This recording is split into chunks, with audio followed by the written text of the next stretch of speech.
Okay, and is anybody else in the waiting room? Because I think Lauren was going to join. She joined. Oh, she did join. Okay, good. Okay. All right, good. Then we have, well, we definitely have a quorum, so yay. So welcome to the November 10th Board of Directors meeting for Académie Lafayette.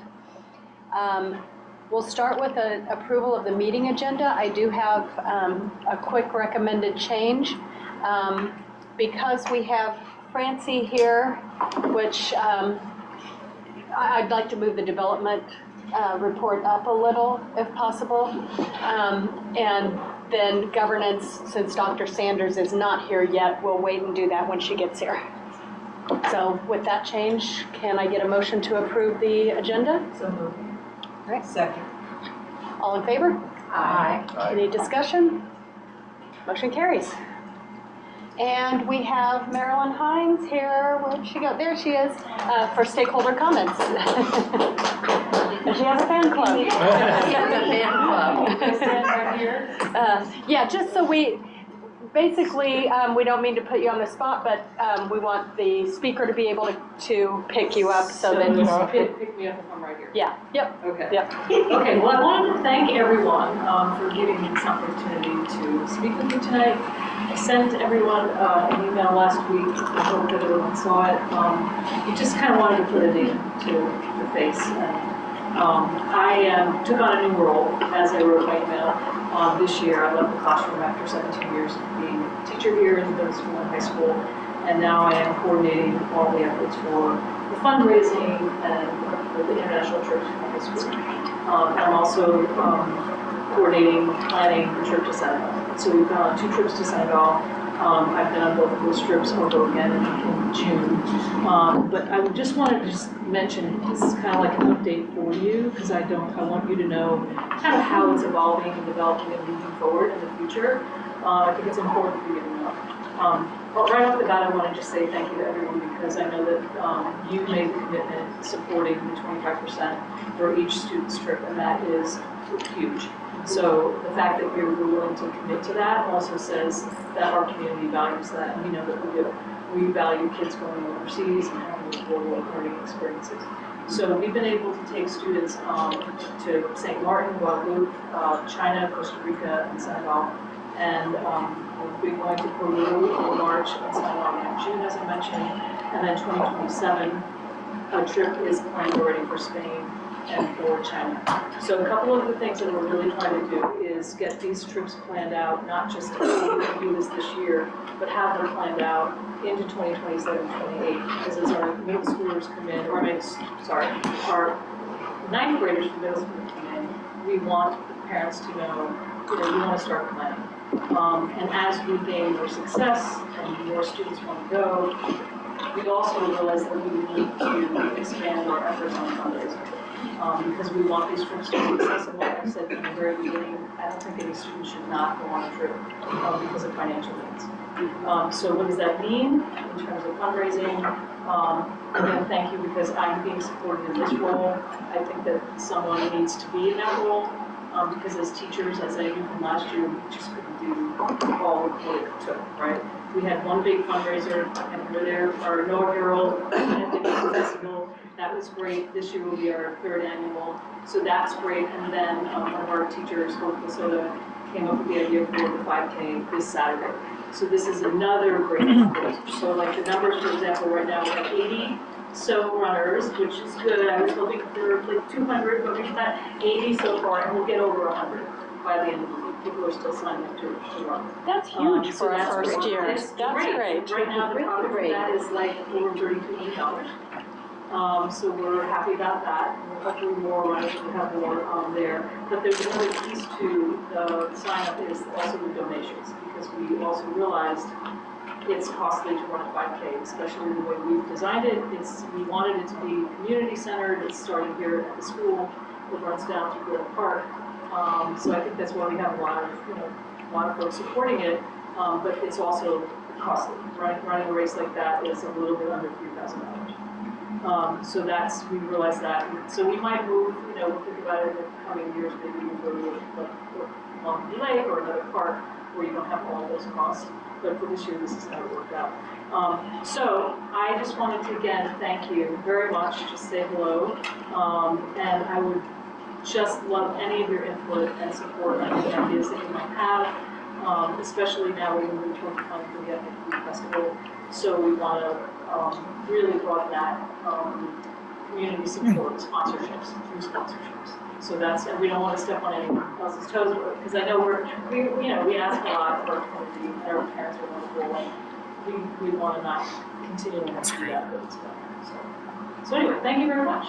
Thank you. For your time. Thank you. Yes. All right, did anybody have any questions? Okay, good. All right, can I get a motion to approve the October 13th meeting minutes? So moved. Second. Okay. Any discussion? All in favor? Aye. Opposed? Motion carries. Sorry, can I ask you to move that? What is it? I move. Okay. Sorry. And then let's jump ahead then to Development Committee. And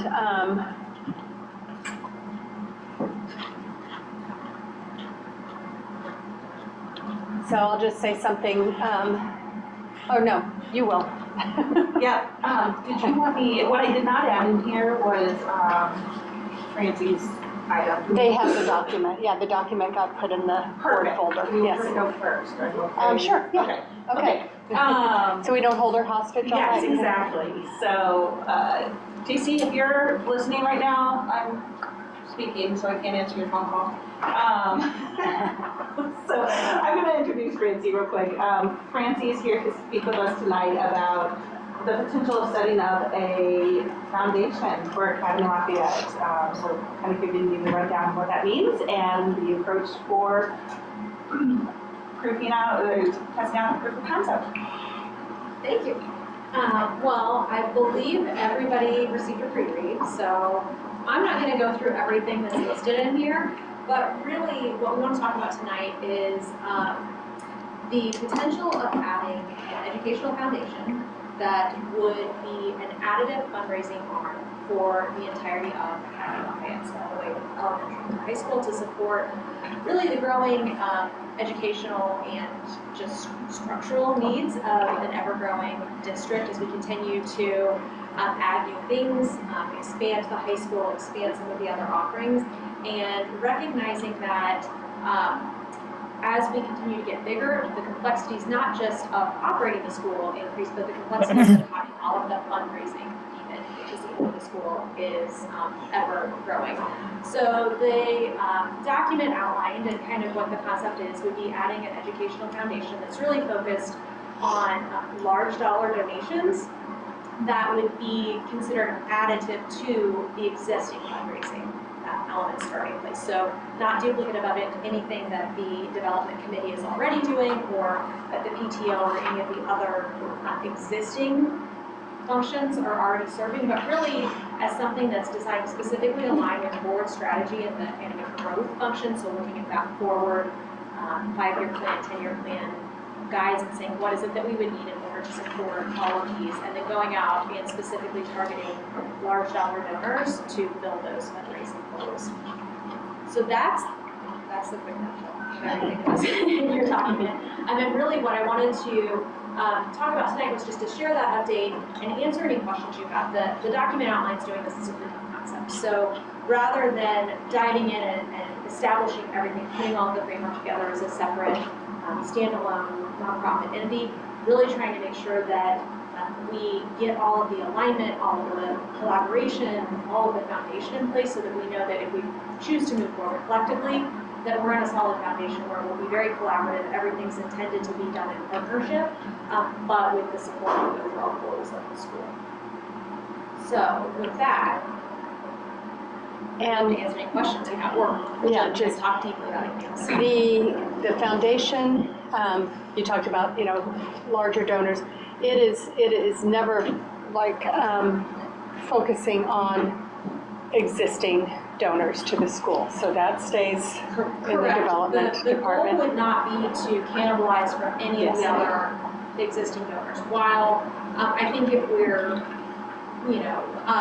thinking about it, there may be a little bit that would slide slightly from one bucket to the other, but there would be no intentional overlap. Yeah. So if you think about things like, I would almost put it more into the large buckets, things that maybe EIP, you might see some overlap in donations, but it would really be targeted, very strategic asks to specific individuals or organizations that would be targeted for those purposes. So I anticipate very little, if any, but there's always the potential that we have some people who might want to expand and do multiple.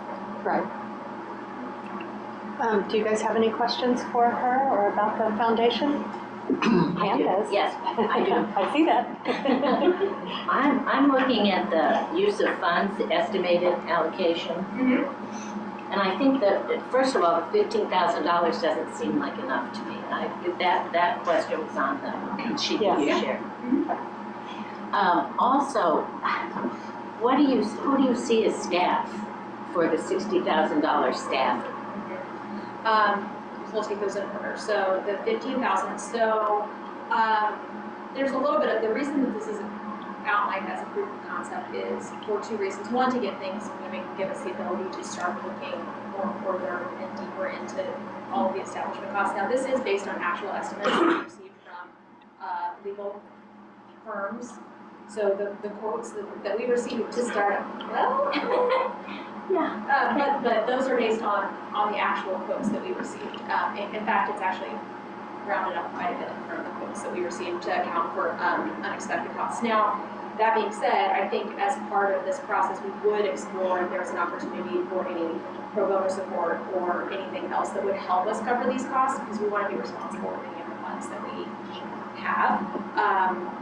So to the best of my knowledge today, that's where we are. But when we started moving forward with intentionality, I think that's when we would go and make sure we have bids that accurately cover whatever costs we need, and then we know exactly what those costs are. In terms of the staffing, this is something that I think is one of those things that we need to collaboratively work out. So we have accounted for the cost of some staffing.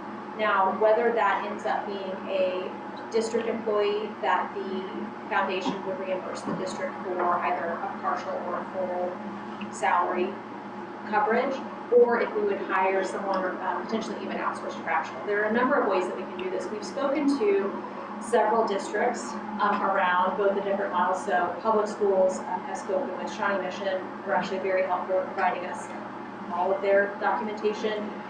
Columbia, Missouri Public Schools, USD 232, which is DeSoto.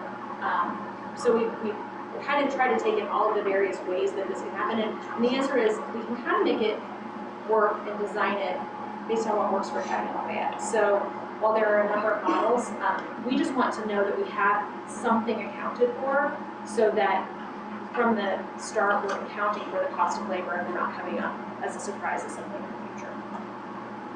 Well, I see the board member positions, and you weren't planning for the executive director to be a paid position. That would just be a volunteer. Yes. At least in the initial startup phase.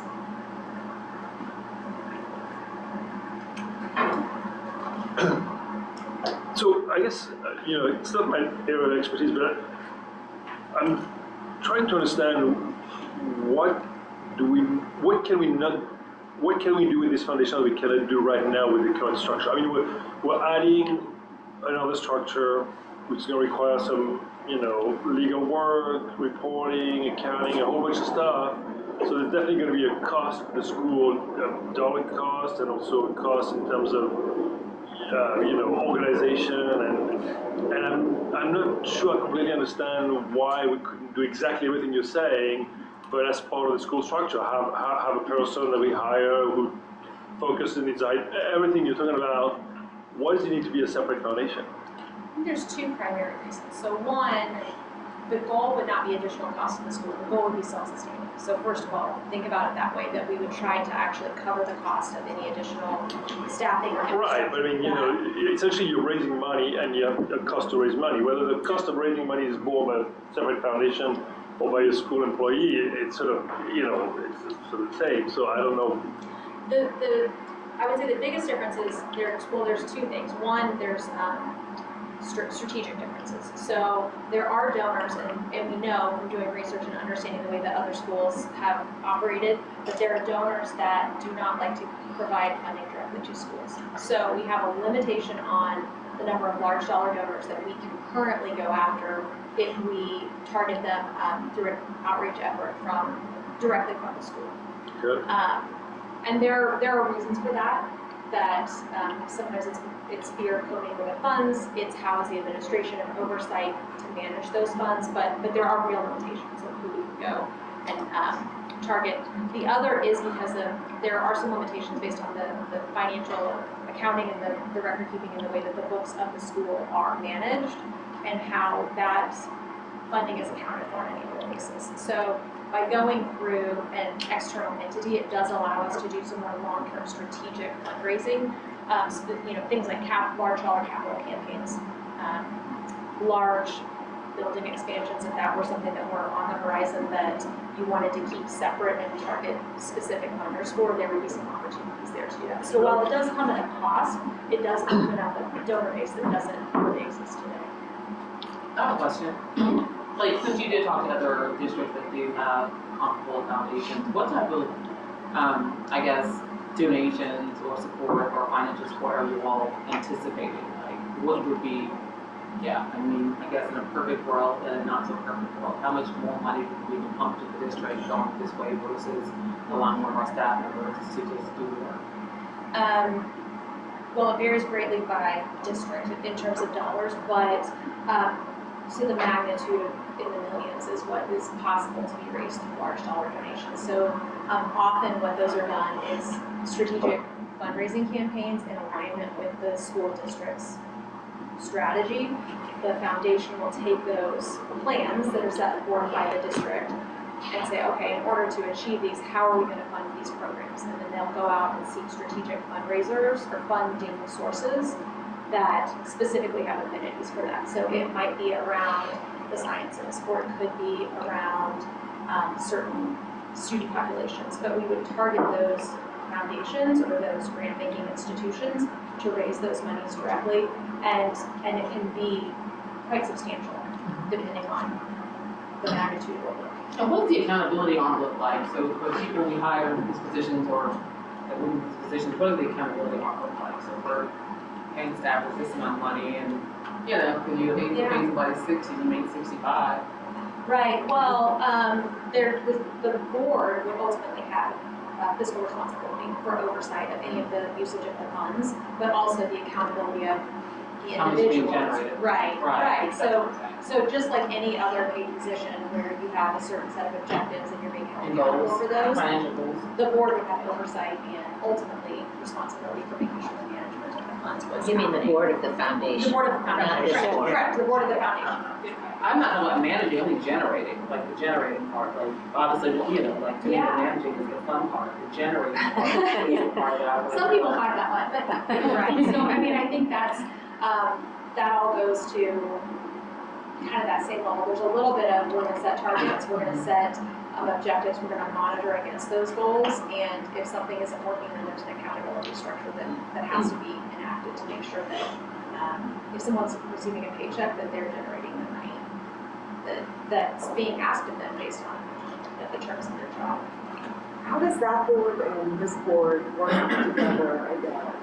I would say very much in a collaborative environment, so sitting side by side. So while this board is responsible for definitely setting the long-term strategic plan and oversight of everything that's going on within the school, the foundation board would be responsible for taking those goals and objectives that this board is outlining and saying, okay, how can we support them in fundraising? So it's very much a partnership that would have complete alignment where the direction of the school and the fundraising to support those goals. And we in talked collaboration about, also with the school, I should say. Yeah. And we also talked about, like Stephen, you know, the financial Yes. aspect crossing over. So to Stephen, them. would you do the accounting for both entities? Probably not the accounting for both, but would have Like the financial. visibility and input given. Michelle? Yes, I saw you have a raised hand behind you. Okay. So who is drafting all of this paperwork? Who's the legal counsel for the foundation? We have not engaged anybody. This is very much at a point where we are seeking out to kind of test the waters and see if this is something that we would like to move forward with, because without the support of the board, without the support of the school, it really doesn't make sense to do anything going forward. But if there's a joint interest in continuing to pursue this effort and see what can be done collectively, then that's really what's outlined in the proof of concept document, is to say, let's work together to outline the infrastructure, outline the governance structure, and then begin working with the council to draft the documents. So just to clarify that, I've been thinking about getting a foundation for the last, how many years, 6 years, and my reasoning was because Missouri and DC is a cash-based accounting, meaning the money arrives here, but the money is spent. And as you see, we have years where we carry a lot of surplus. So which means that the money we raise could have been raised by the foundation. We don't need it. They can use it for invest or something. And when we have needs, some budget or construction or something, the money can be transferred, donated for the school, so that we don't have to carry money. One year we may have a $600,000 surplus, and next year we have to dig out money, which can be donated from the foundations, so that it will balance our budget. It's like an overflow that can keep the water in and bring it, depending on that. That's one of the thinking I have. The second one is foundation. Now we have a high school, we have a program of scholarship for university. Then say we're going to give $2,500 to few kids, and then also getting involved with people who can donate stocks or something for foundations for different things. So that was my thinking on that. And then we start talking about this is informational, and then letting you know that we will what we will do is looking at all aspects, all the questions the board may have, or the concerns until June probably, that we will have cross all the T's and looking at all the aspects before coming back to the board and say, hey, this is our recommendation. We need to go or yes or no for foundation. As for the board of the foundation, probably it might be open. It may be a good idea to open it to other people too. But I was thinking that some of our board here can be sitting on the board of the foundation, but not only our board. Example is the entity that we opened when we with our new market tax credit. You know that we have an entity with 3 board members that are part of that own this building. The building is not normally owned by the school. It's owned by another entity that was created by Académie Lafayette, and then sit on that board, and then we pay rent or something to that board. So it was part of the financial makeup of getting a new market tax credit. So what I'm thinking is probably at the foundation we may have, let's say it is 5 board members. We have 3 from Académie Lafayette that sit there, like the president or some or whoever, the treasury, whatever, and then 2 other community members to be able to do that. So that's the preliminary answer I have personally when I thought about the foundation. But knowing that it will take time, and then thank you so much for all the work. We met first because they heard about the idea, they met with us and said we can help you. It was last year with Michelle, and she continued doing research, and then came and presented to us. We say, okay, let's go to the development committee, and so they asked question. Let's come and inform the board, knowing that we'll continue the process. Maybe all the way to June, maybe, or maybe before.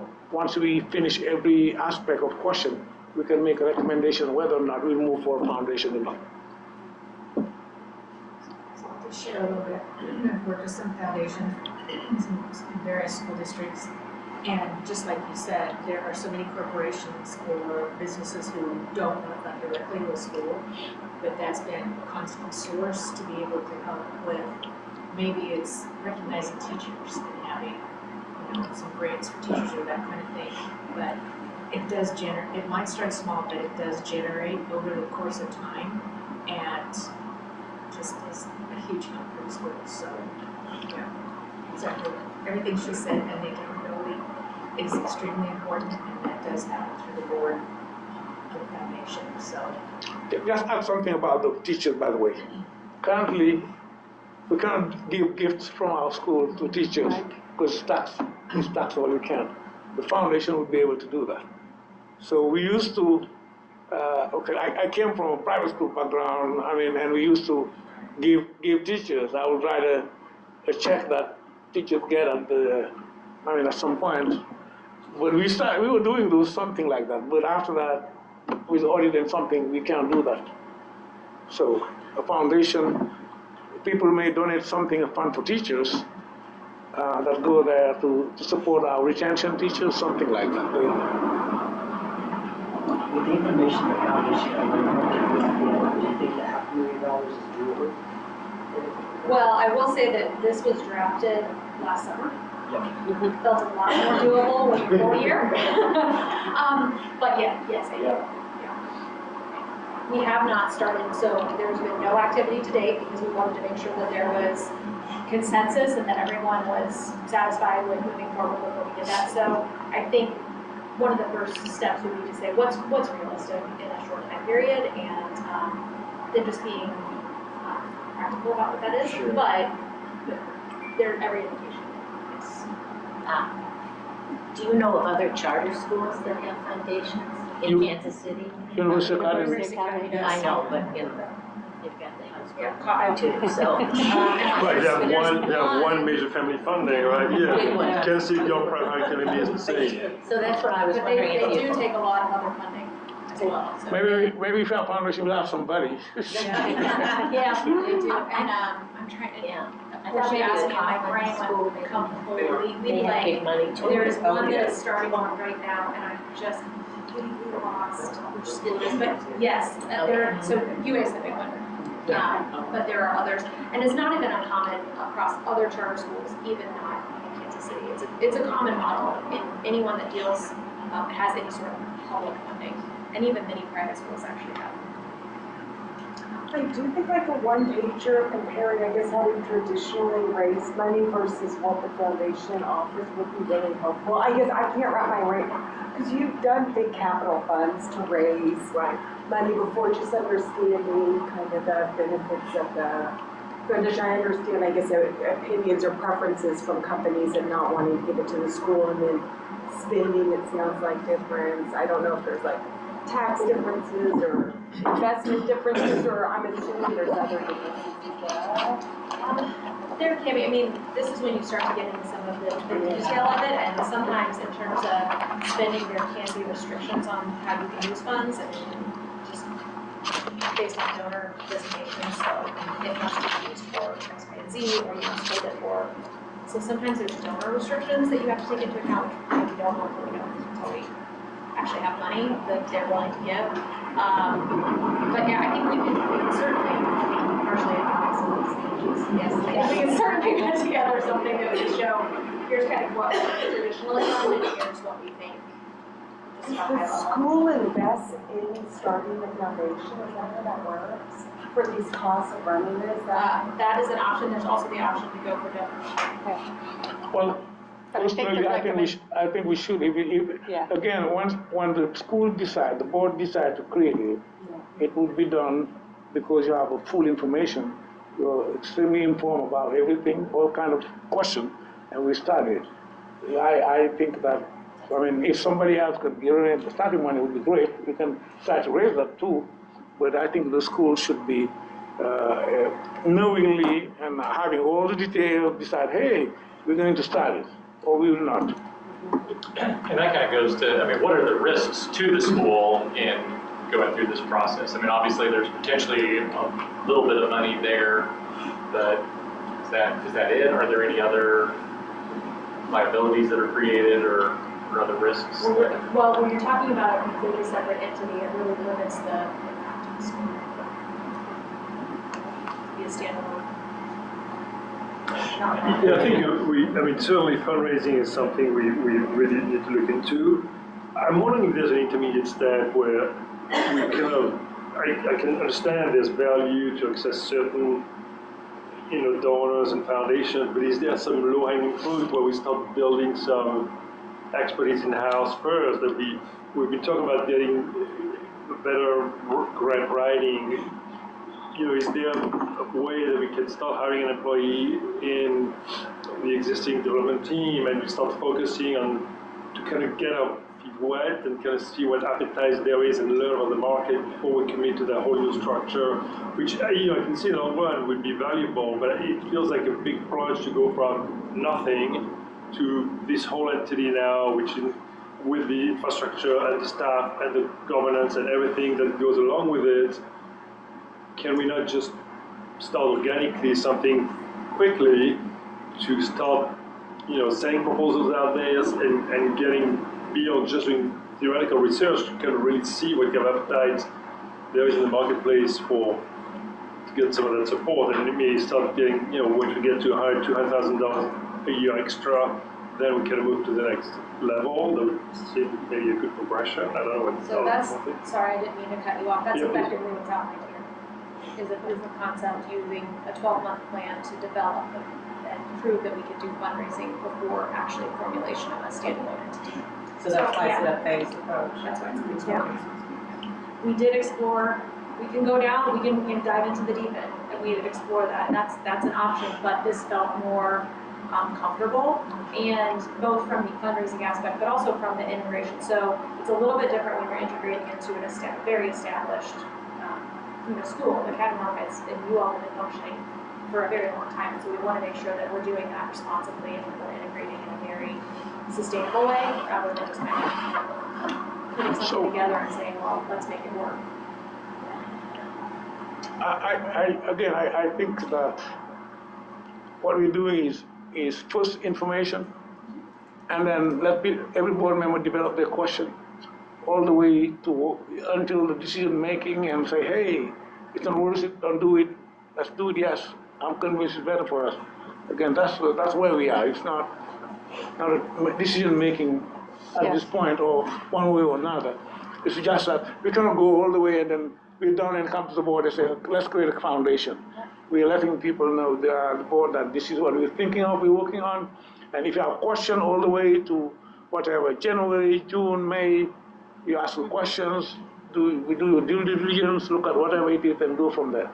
But again, if you were going to the whole, let's say we decide the school, Académie Lafayette, I'm just going to one extreme, complete extreme.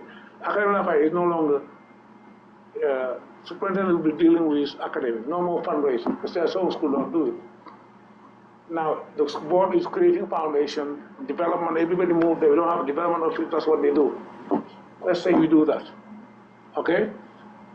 You have the same expense, okay? And you have also the possibility of managing the flow of money, yes, you're going or no, confront the exact same thing.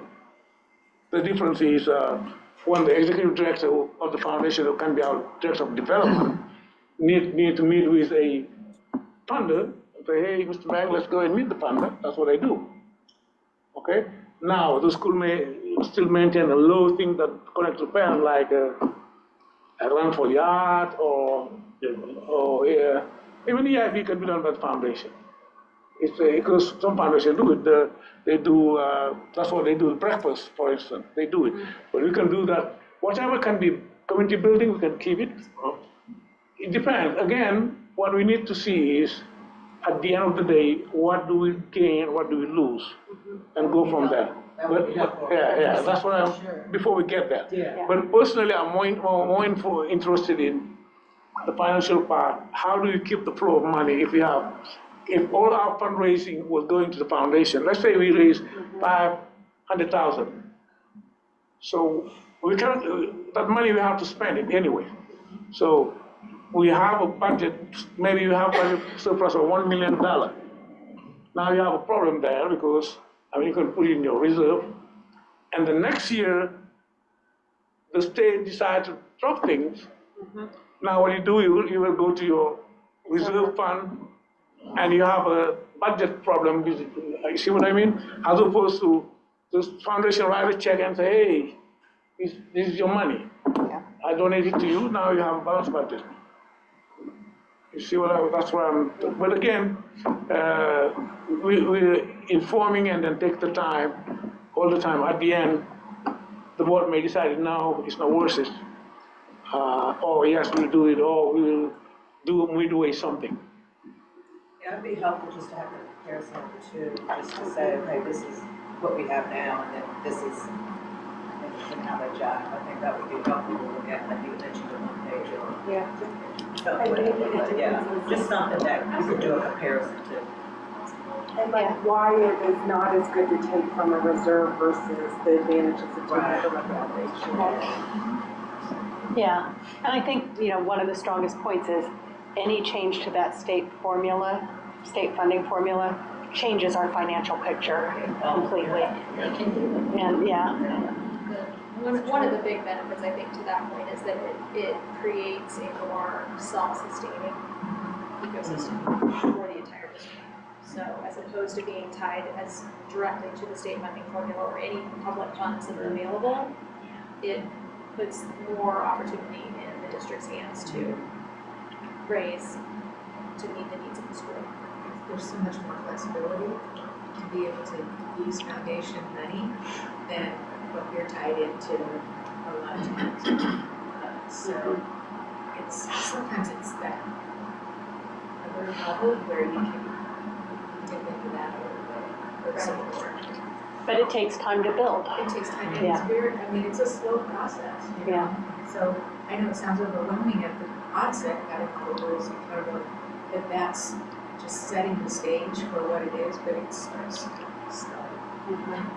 And it does start small, but then I think to that point too, we're talking about large firms, right? So we're not talking about trying to raise $1,000. So it does add quickly once the ball is rolling. I think I saw some other video there for a second. Any more questions online? No questions for me. I was going to make a comment. I know it could be a little, I don't know, confusing to start a new entity, but this is something that I do. I work in government, and you really would be surprised at the benefits that a separate entity can bring when you're talking about development, leveraging private and public dollars, etc. So I'm certainly interested to see what Académie Lafayette can do with the foundation. Michelle, I have a comment too, Gloria. Yeah. Yeah. So my background is finance, and so looking at it as we have consistently seen a surplus in the last 3 or 4 years, and they're good sized surplus, and so there is to be looking at like how we would like not only invest our money or have our money, but then how we might go forward. So since we're very fortunate to be in the situation that we are financially, and it's because of the work that the board has done in the past few years, and as we continue to grow. But I see it as stretching again, and just like looking at what do we have and what could we do differently that would even help us more. And I could see with the situation that we are financially very set and has been more than a year, that we could, like you were saying, Mr. Bain was saying, is put that money in the new entity, or raise money in the new entity, and then be able to go back and forth with what the school might need from that fund. And it also might be a fund that we could that is set in the other entity that you would be able to invest a little bit with a little less with oversight, but a little less of the school orientation, more of a managing money and investing money well, so that the future of the school will be well set. So I agree with Lauren Allen on a lot of it. What we're at a point where we've done it more than, it's not like we just came into money in the last year and we're trying to figure out what to do with it, but it's like kind of a next step. That's my 2 cents. Thank you. And I'm Oh, thank excited you. about you guys exploring. That's great. Thanks, Gloria. All right, anything else? All right, thank you for the extra time. Thank you. Thank you for coming and thank you all for listening. Like she said, like Michelle said, we've had a lot of discussions about this and a lot of other additional discussions about it. And this is just a proof of concept phase, but our next step is really making sure if whatever proposal comes from this, it aligns with the school needs, the school values, what we are currently funding for today versus what we want to fund for in the future, and showing how we think that can be accomplished. Awesome. Okay, I'm going to go into the $10,000 cash raffle. I brought Holly here today. If you don't know Holly, she is the events and volunteer coordinator for Académie Lafayette. She works in the development department. This is really your first board meeting today, right?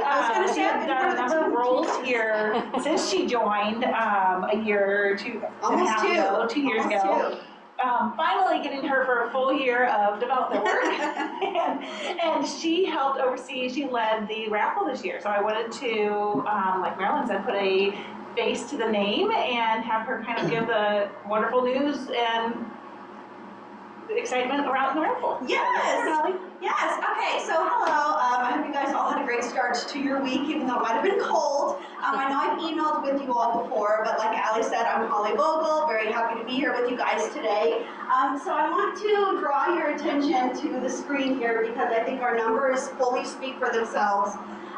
So if we're looking at our raffle this year, we grossed $145,538, which is a new raffle record for us. So I think that deserves a and so if we're looking at this in terms of goals, our Académie Lafayette students, one, they know how to set goals, and two, they know how to put their mind to something and accomplish those goals. So our original goal was to raise $100,000, and our students very quickly, very early I might add, blew that out of the water. So then we upped it to our stretch goal of $120,000, and as you can see, $120,000 was no match for our kiddos. $145,000 is just incredible, and I'm so proud of our students. But I wanted to highlight a couple of really cool things that I thought stuck out to me about our raffle this year. So we had just over 3,000 donors, and we sold 24,291 tickets, which is really awesome. We sold in 47 different states, and our top class was actually a second grade class. They sold almost $7,000 in one second grade class, so that's pretty incredible. Yeah, I know, that's amazing. And I also want to highlight our high school. So I know in the past our high school in Armour really has struggled a little bit in terms of fundraising and figuring out, well, are we our own entity? Are we part of AGO? How do we kind of fit in together? And so I really wanted to target our high schoolers this year in terms of all of our events. But with the raffle specifically, I was really, really, really proud of our high school kids and our middle schoolers. So if we're comparing it to last year, one of our goals we have is to be the campus top seller and to be your grade level top seller. And so to qualify to be a grade level top seller, you have to sell at least $400 in tickets. So last year, we did not have any grade level top sellers in 8th, 9th, 10th, 11th, or 12th grade. So that's kind of a big gap there. But I'm proud to say that we shattered that as well, and we only were missing a top seller in 10th grade. So that means 8th grade, 9th grade, 11th grade, and 12th grade all had a kiddo or more who sold $400. So I want to give them, some snaps and kudos, because as high schoolers, it's really hard for them sometimes to figure out where am I going to put my energy. And it's really nice to see that our high schoolers are still invested in what we do as a community and also their success. So as you guys know too, high schoolers get that awesome incentive, and high schoolers, that 50% back of what they raise goes towards their international trip fund, and I know a lot of our high schoolers were very grateful for that, and they took advantage of that. Some high schoolers selling thousands of dollars, so that's really going to come back and be beneficial for them for expanding their global knowledge. So very proud and happy for them. I also wanted to highlight some of our sponsors because we could not do any fundraising things without our sponsors. So our t-shirts for this year, you actually all received an email from me with our t-shirt design contest. So this year we brought back the design contest. That was such a big hit. And so we had an individual t-shirt winner for each of the campuses. So this year each campus will get their own t-shirt. You all do still have the opportunity to buy those. But in order to help offset those costs, we had to have sponsors. And so this year we had a total of 8 t-shirt sponsors, and 4 of those sponsors came from internal AL folk.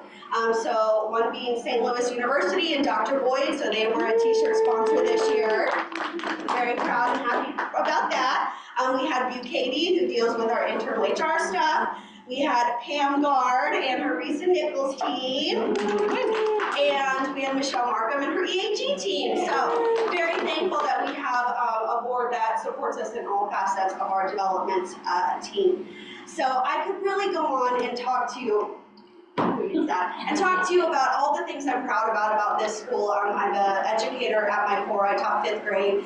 So coming in and being in a totally different part of the education world has been new to me, but I've really enjoyed the challenge and getting to grow, and I've already learned so much from being Allie's right-hand man the last almost 2 years. And I'm blown away by what these kids do, and I really, truly think and believe and know in my core that these kids are getting the best education in Kansas City. They all have a passion for Académie Lafayette and what we do, and I think that's shown in our numbers here. We could not raise these kinds of funds if we didn't have kiddos who were invested in what we do, and so I wholeheartedly thank them, and I thank our parents, our families, everybody who supports.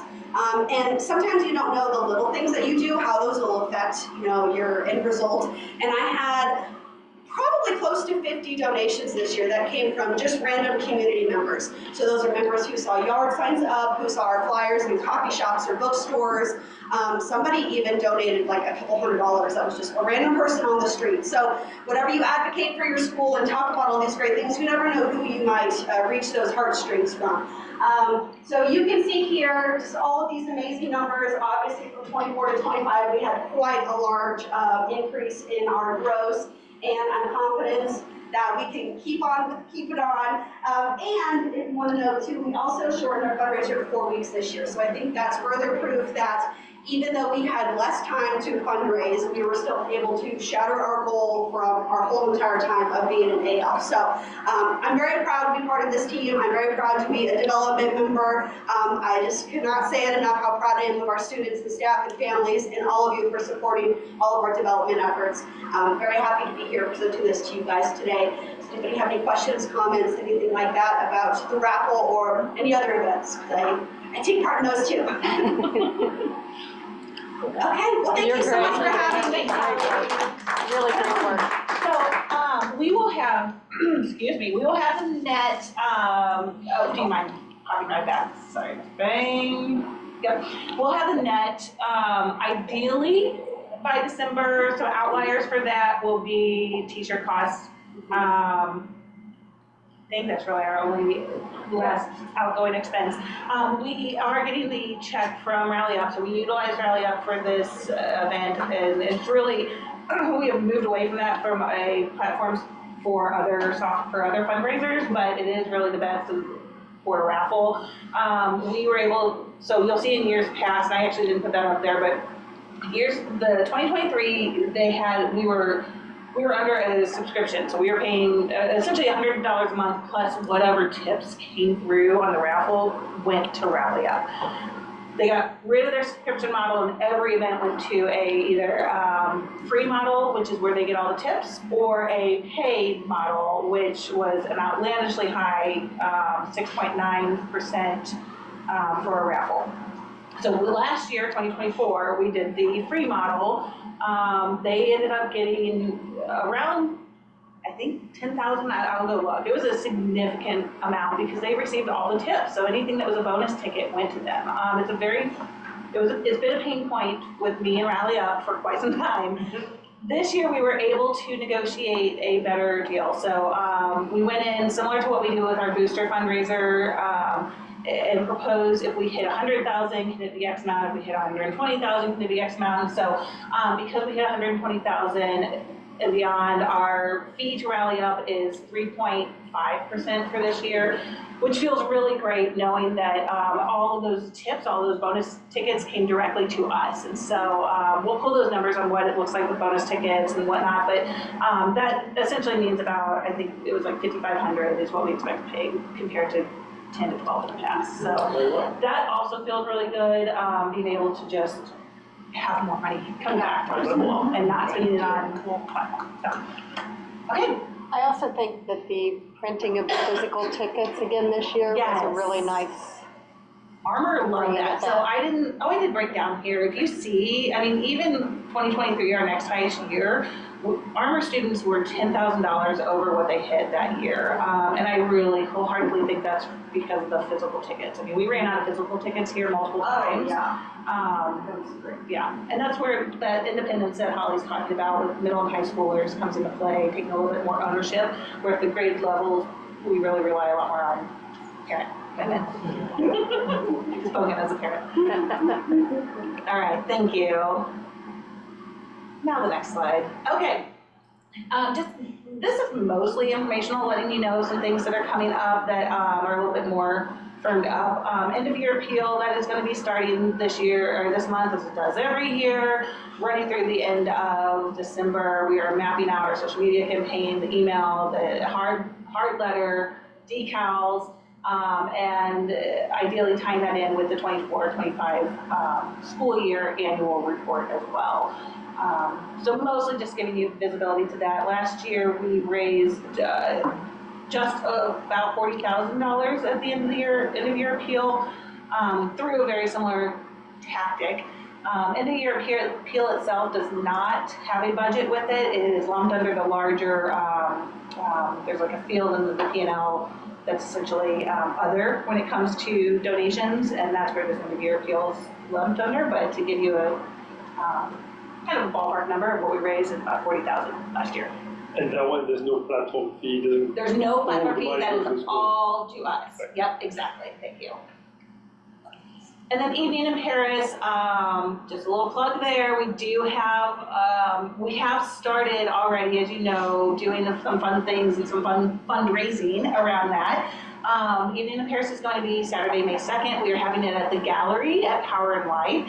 So speaking of community members that really help form the basis for everything we do here, we have a parent who is connected to Power and Light and got us in touch with the gallery. The gallery is giving us a great deal. They have a wonderful space there, and I think everyone's going to love it. It's a circus theme, and this space is just perfect for it. We do have a volunteer happy hour, so if there is anybody on the call, anyone watching this online, we have a volunteer meet and greet essentially next Tuesday, November 18th. It's going to be at Charlie Hooper's. It is going to, is it the 18th? Did I get that date wrong? No, or did we change it? Okay. And it's basically to mix and mingle with other parents and learn more about the volunteer opportunities with EIP. As you all know who have been to EIP, it's a very large undertaking and a very fun night and a big night for our community, and it takes wonderful volunteers to make that possible. And then lastly, with fundraising efforts, we, as you know, or maybe don't know, we have t-shirts that we are printing. These t-shirts can be found at academylafayette.org/EIP. Parents are purchasing the t-shirts. Parents are purchasing them for the students. The students can wear them on T-shirt Tuesdays. All of those funds go back to the event itself. And then there is, along with that, a chance to purchase a raffle ticket in those sales that gives you a chance at a full table at Evening in Paris. And that will be pulled in January. Okay? Good. That's a rundown, right? Thank you. Yeah, I want to thank also Holly for all the great job she's been doing, and she has been extremely helpful in the background check for our new employees. Because as you know, we have been looking for HR director for how many years? More than a year. Yeah. We finally, for a year, it took us a year. And what did we do? We shared the job, and she was in charge of helping new teachers arriving and also doing the background check. And Marsha did a fantastic job for all the visas. Yeah. So that's what we did. My pleasure. So thank you very much. That's awesome. I So think now we have a new director of in human resource. I'm so happy. Yeah, yes, very. The other thing on development is, I believe Brad is Oh, joining yes. the development committee. Brad's so- gonna join our committee. Yes, so- It's a wonderful committee. Thank you. Oh, thank you, Brad. You good addition. Let's All move right. up to the Yeah, let's go back to governance. Okay. Okay, So is Dr. Sanders? yes. Dr. Sanders, do you want to give your report on the campus visits?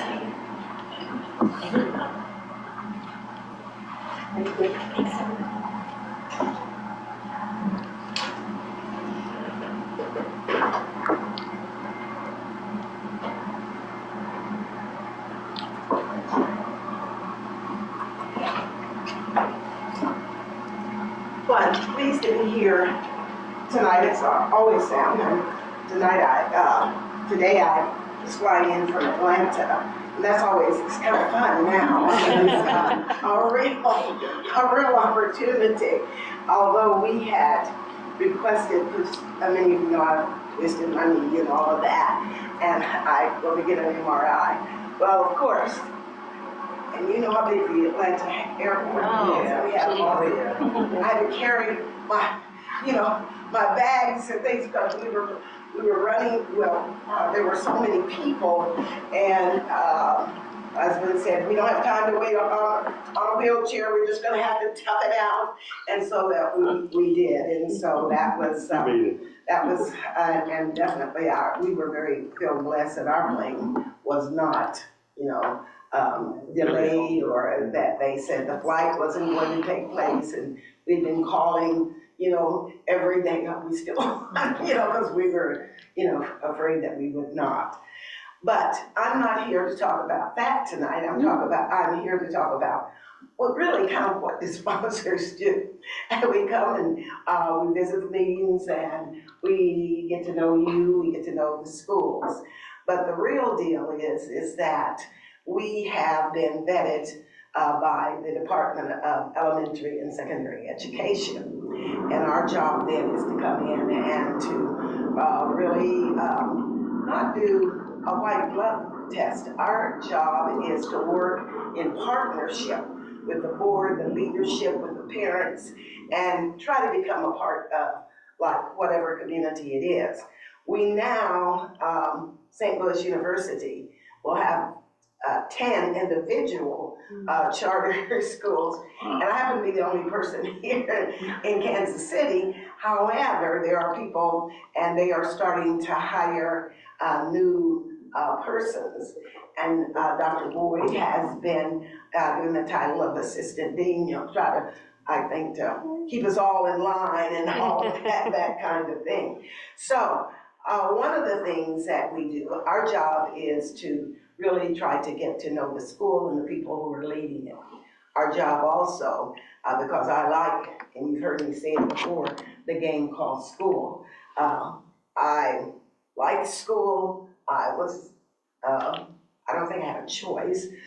Good student. My parents kind of expected their job to put food on the table, ours to do that, get those grades and make a difference. But the real deal is that what we are here is to provide and to ensure that every school that we're working with, I like to say with, that they are providing the type of education that we want for our own child.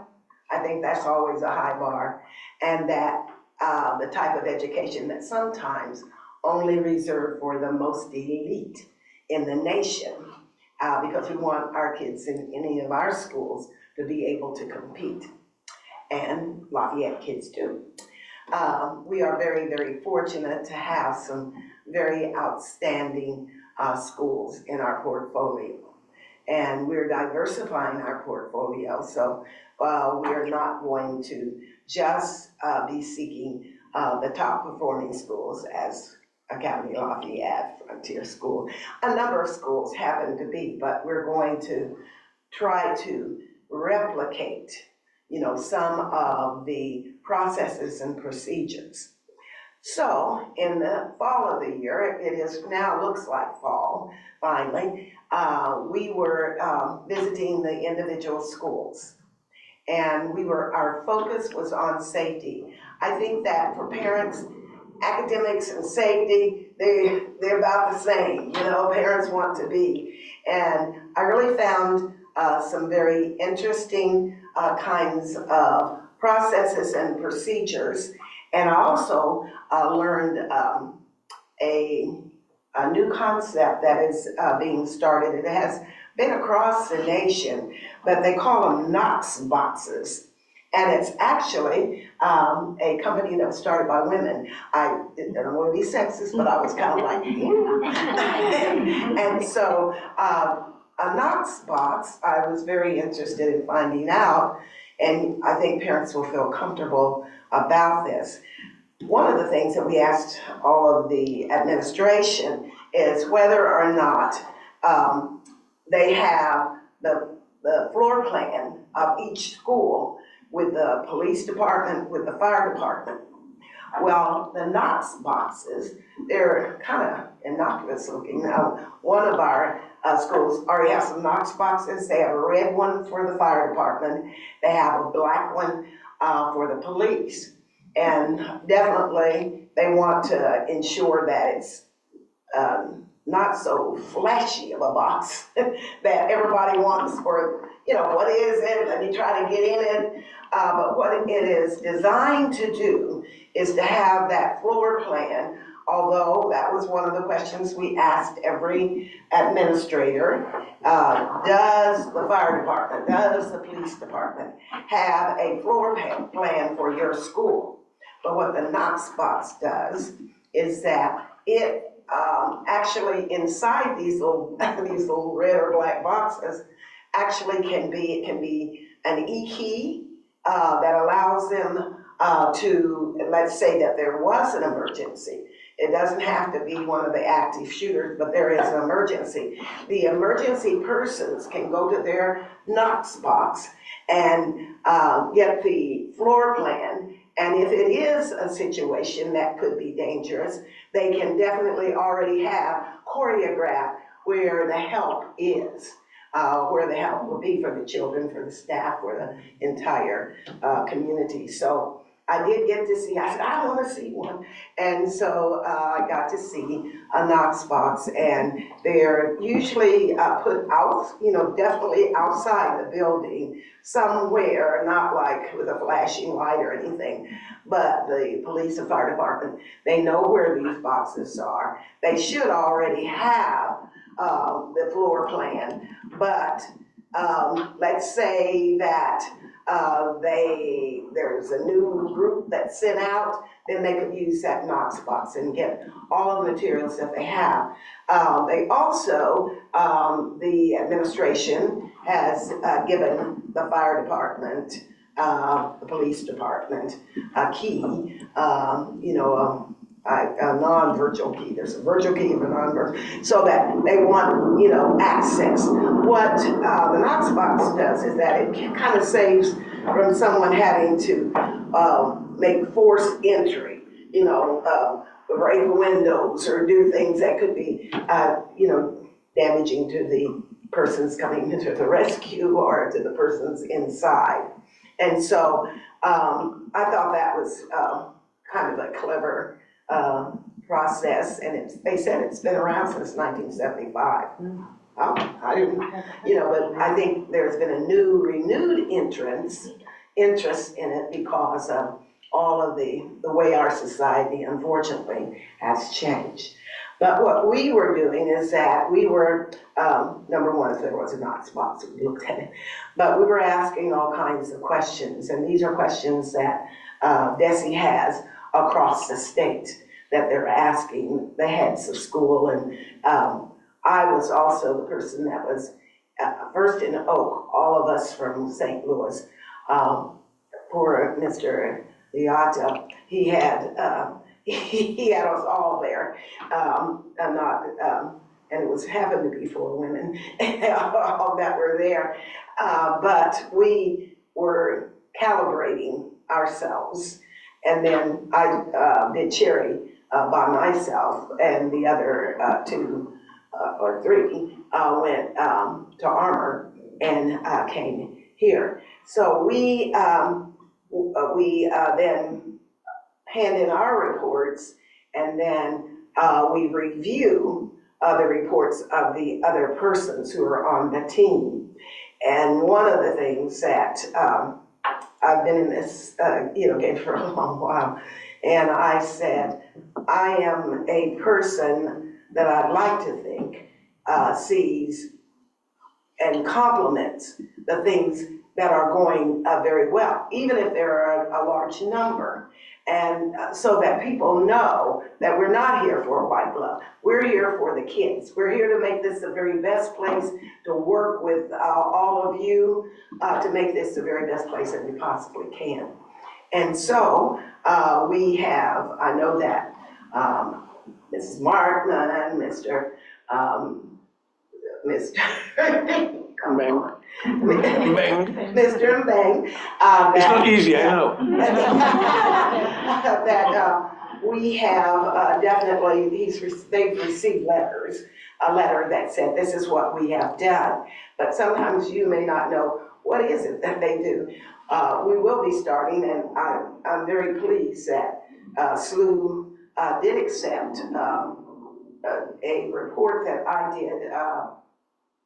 There will be 4 different visits to each school that we have. That's a lot of visits, but each school has a focus, and one was safety, one will be academics, one will be also the idea that we have culture and climate, and then the 4th visit will be getting ready for the next school year, and what we've learned and what we will change or what we'll add.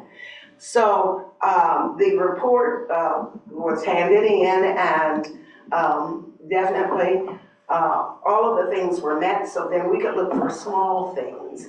But one of the things that I thought was small, but it is big, it is that in all of the restrooms, boys and girls, that the helpline, that if there is someone who feels that they are being exploited or not treated correctly, some kind of exploitation, there's a line, there's a phone number that they can call. Now, they usually stay up in all of the girls' restrooms, but the boys, I don't know, sometimes they want to take them down and make airplanes or something out of them, things that boys like to do. But that's one of the kind of things that we said, still make certain that you're going around, so you never know who might need it. Also, that in every room that there is an evacuation plan, an evacuation plan, so that the kids and everyone knows. They already, I also thought it was really interesting that one of the questions asked about playground and equipment. Who checks it to be certain that it's safe and that it's up to date? And so there were all kinds of questions that we had, and it was very, very, very wonderful that there really is a plan, and that all of the safety drills that you're going to have, and I was very pleased to hear that Académie Lafayette, every other year, well, they have electronic training. They have to do 8 of these sessions and pass them. The teachers, everybody has to pass them. But one of the other good things is that every other year, the fire department comes in and does an active intruder or active shooter drill in person. So I think that's something that, should make a parent feel good and make me feel good. And when I was in KCPS, they, out of the clear blue, why me? But they chose me to be one of the persons that what it was able to demonstrate. I was wondering why me, and I was going, guys, I called you, why did you do this?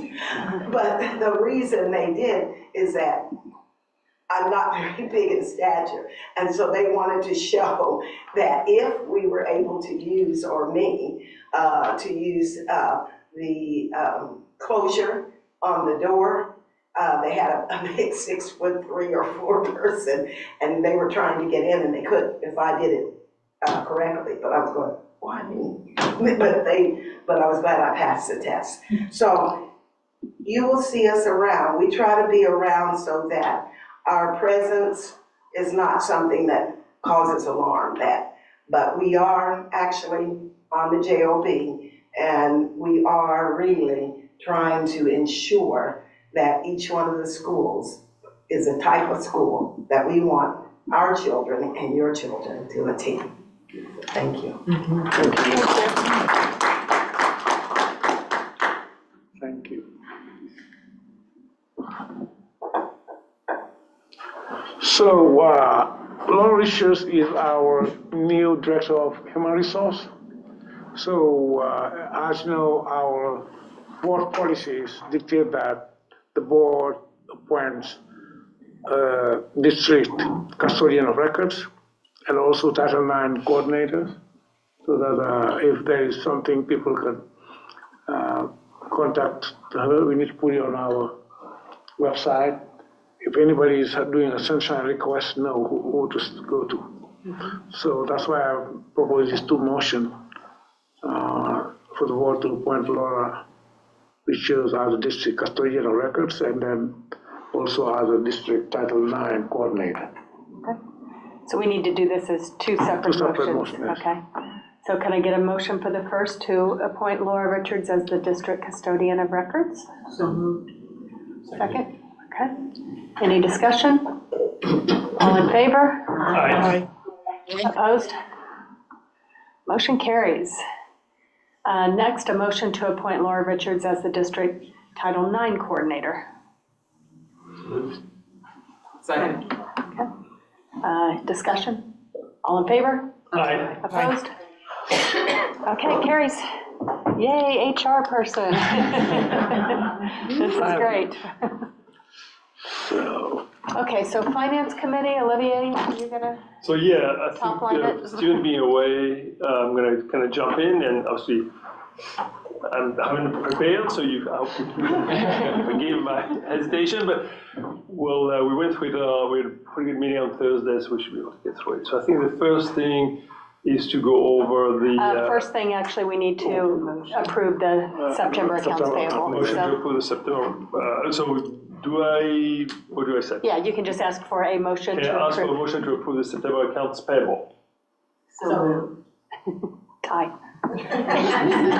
Second. And then, any discussion? Any discussion? Anyone in favor? Aye. Anyone opposed? Motion carries. There you go. First motion. Your first motion. Okay, so going over the big items. So JoJo's Catering, $127,000. I think part of it includes from prior year costs. And as I remember it, overall, we are on budget for the year. So it's a routine invoice Teach for America, covers teachers training. I think this $50,000 covers the entire fiscal year, school year. So we had budgeted $75,000. We're going to have a little extra. And I think Mr. Bang and Stephen will be working through all the professional development opportunities for the teachers. So a little budget item. You can go to the next page. Any additional questions?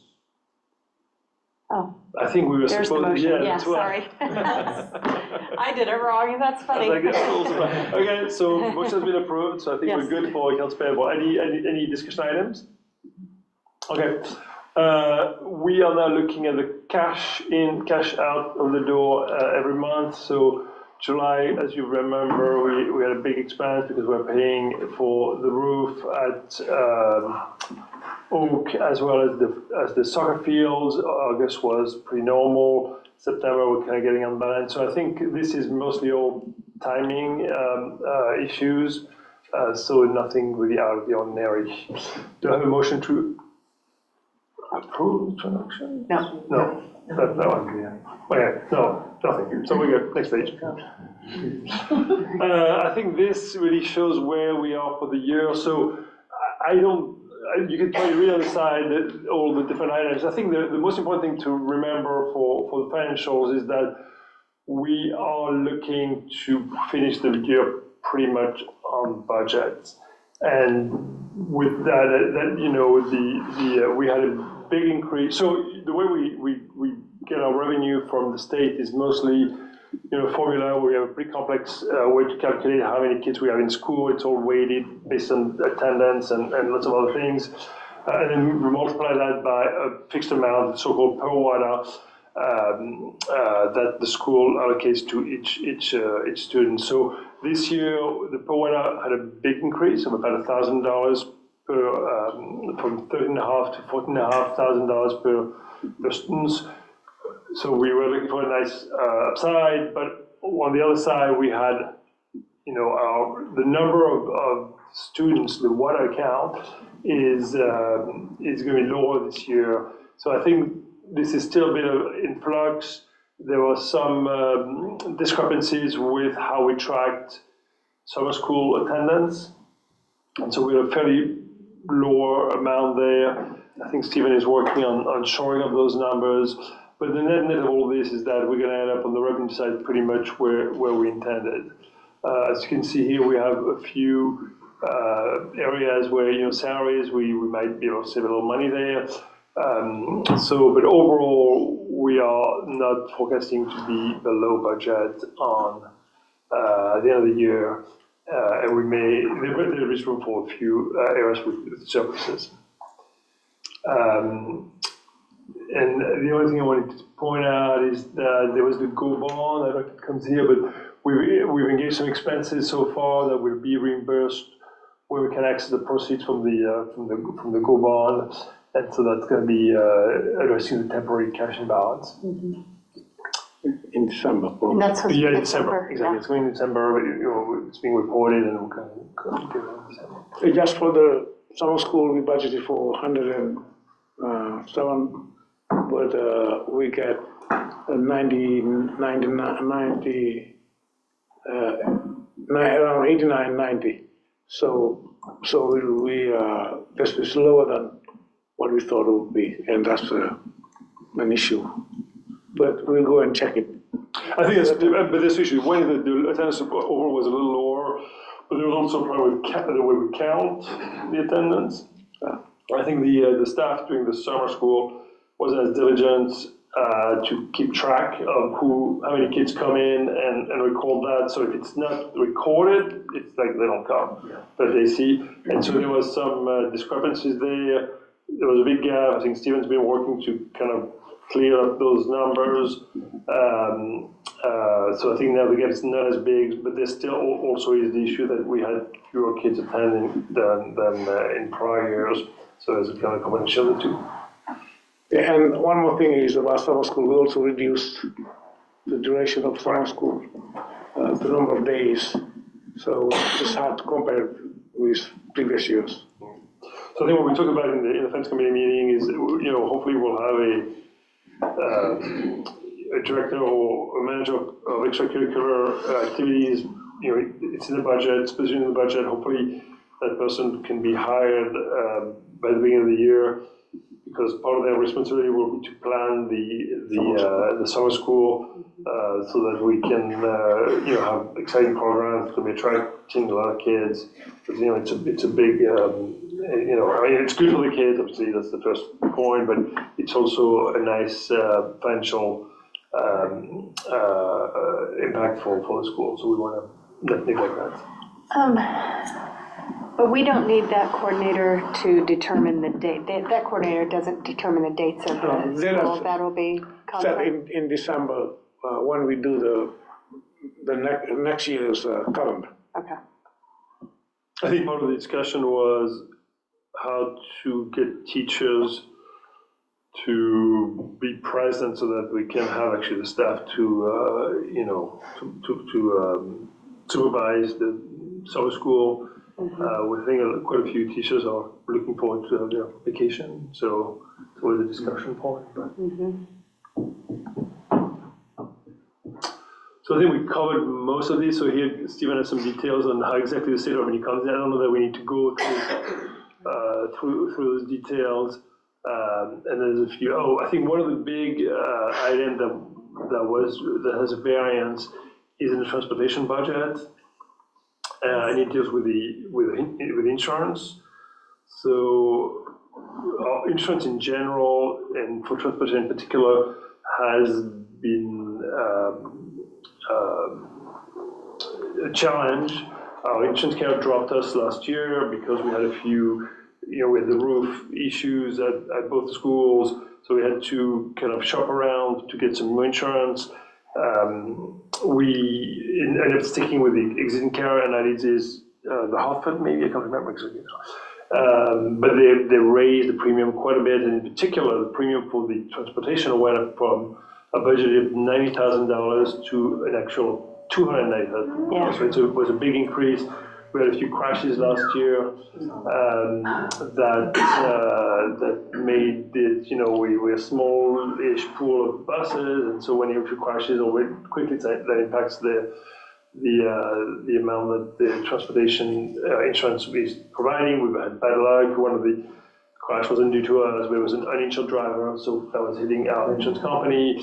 There was another crash that was more questionable, where we thought we were at fault, but we didn't have a way to prove it, and so splitting the responsibility. So I think it's definitely an area where we want to watch. There was a discussion about the importance of having cameras in the buses, so that we're able to prove what happens when there's an incident. So I think it's something that Roger is looking into.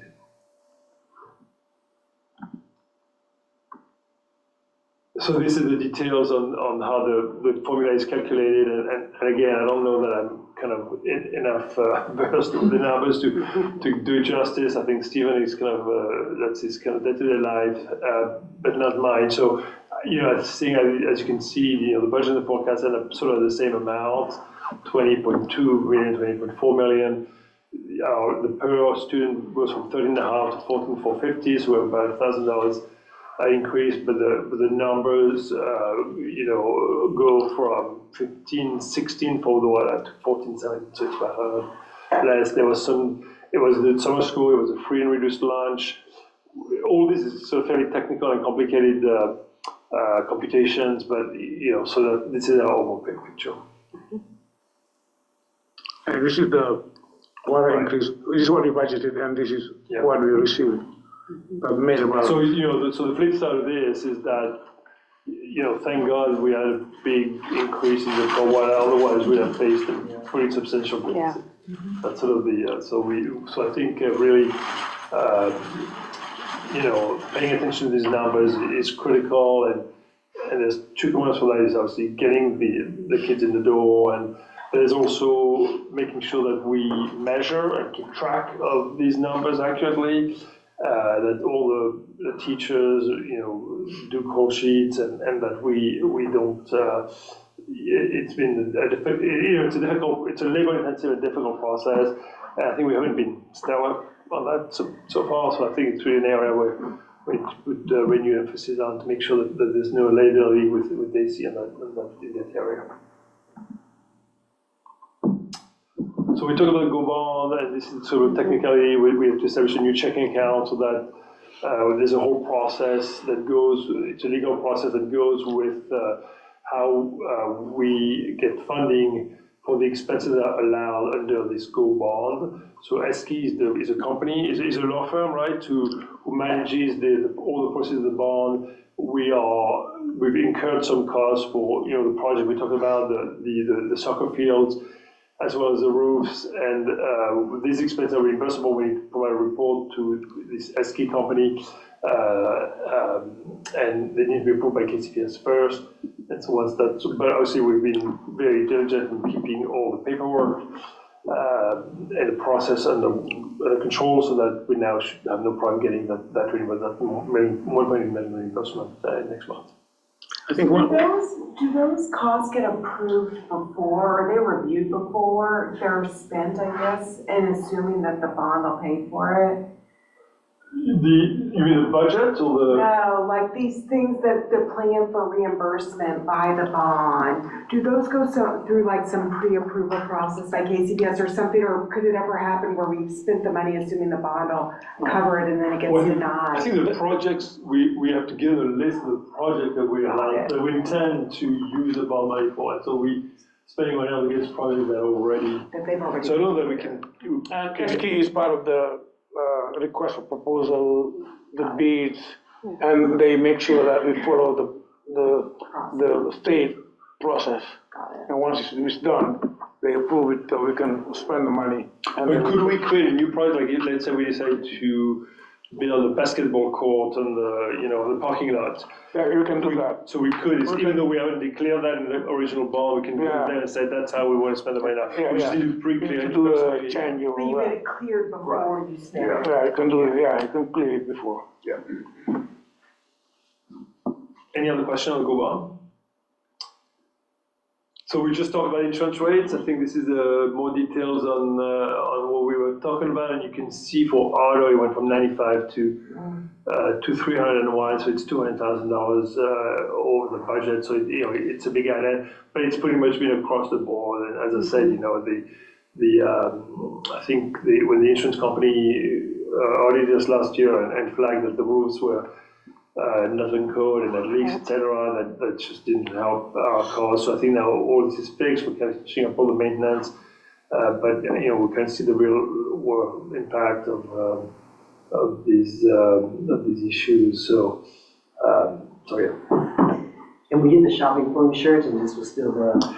I think it was we talked about it, they went shopping around, and as Steven said, we had to beg the homeowner to take us back because no one else wanted to insure us. And so they came back and said, this is a premium, can I take it or leave it? So it's but I think it's bad for, I don't know how all you guys, but my insurance rate went through the roof. I think the insurance business right now is really hurting across the board, and so that's kind of one snapshot of what happens for schools, but it's a probably general picture of how tough it is to get insurance nowadays. So it's a pretty scary number. So with the property, roofs being fixed and things like that, do we think it'll be like someone else might? We sure hope. We haven't gone over that, but Steven specifically mentioned that was part of the problems were due to a number of crashes we had in transportation with buses last year, and some of those big repairs and the kind of the code for all the buildings. So now that we're fixing all those, hopefully these issues will go away. And hopefully, I'm not going to tell you we might be able to get a lower rate, but we shouldn't be as hard to get insurance at least. At least get some competition. Yeah. I definitely think the cameras though on the buses is a great idea. That's something we have to do. Yes, agree. Yeah, we talked about it. That's important. Sure. I checked it today, they told me that they still have camera on the buses. Okay, great. That's what both. On the front and back of the buses? Whatever we had, that's what we have. The transportation coordinator and Roger both told me that the cameras are working on the bus. Great. So the last point is something we had talked about the last board meeting. We had an intervention to talk about security. So Mr. Bang and Steven have been doing some research to try to assess what we can do to beef up security at our schools. I think the direction that we're going into right now is to have one security person in the premises at the Arbor campus.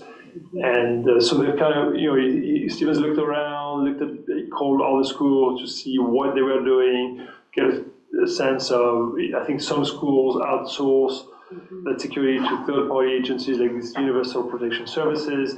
Some schools have an employee dedicated to security. So I think they're looking, as I understand, they're looking at various options, but at least we can get a sense for what the budget is for this kind of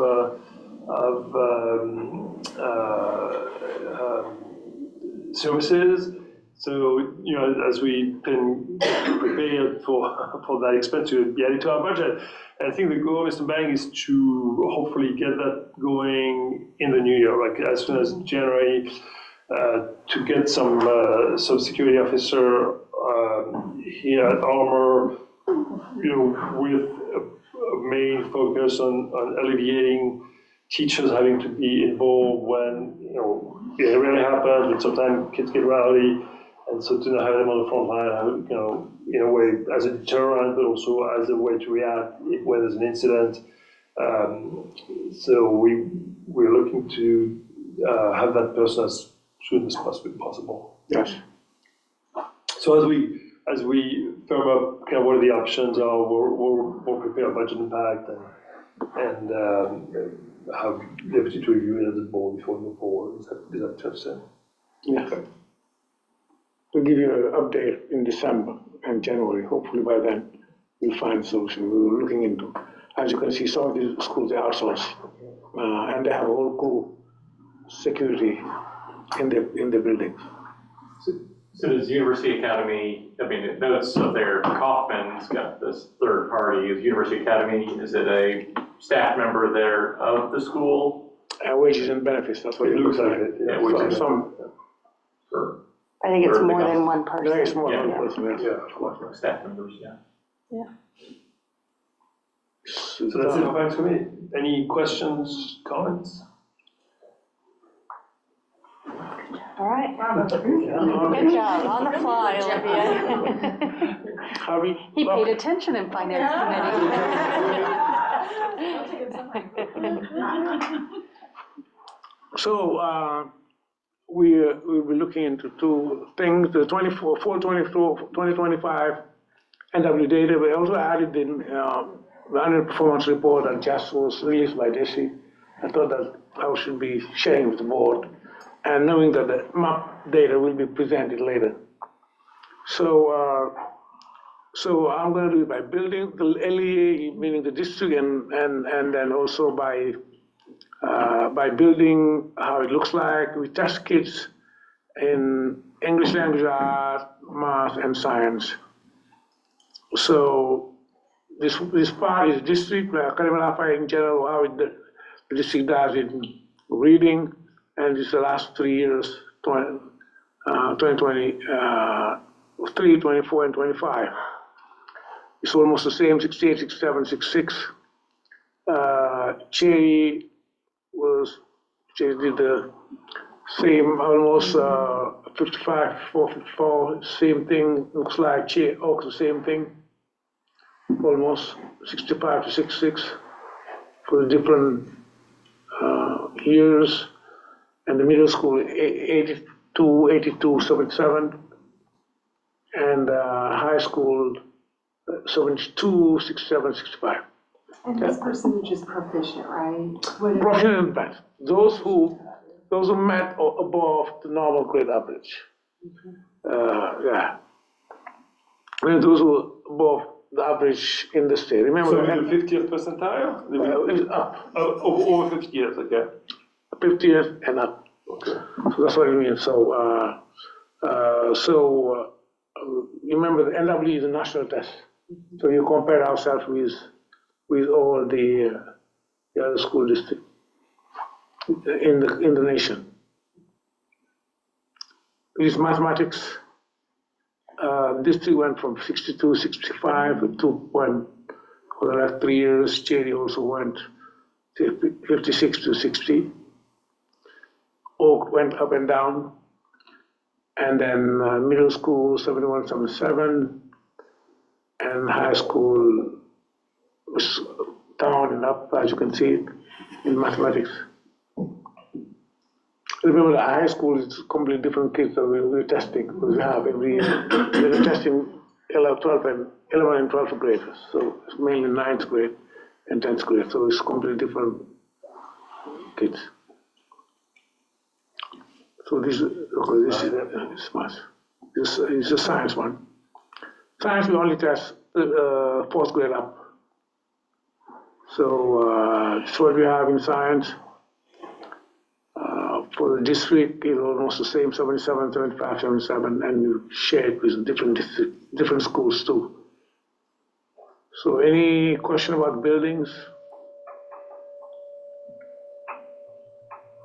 So NWA may not continue to administer tests? Yeah, I'll talk about it later, yes. It's part of it, NW also, we'll talk about it. So it's by race and ethnicity. It's what we have for reading. We have a decline from our black kids. Our Hispanic kids stayed and then declined 4 points probably. Multiracial, also a small decline there. Increase the white, a little bit slow, 2-point increase there. And for the district, it's almost the same, 68, 67. In mathematics, this is what we have. Small increment. One thing you can also see, take away, is the HTML gap is still there. It's pronouns. This is something that is, I've been reading a lot of things about this. Looks like since COVID, kids who are struggling are more hit by still going down in nationwide. But that's something that we're trying to see how to resolve it.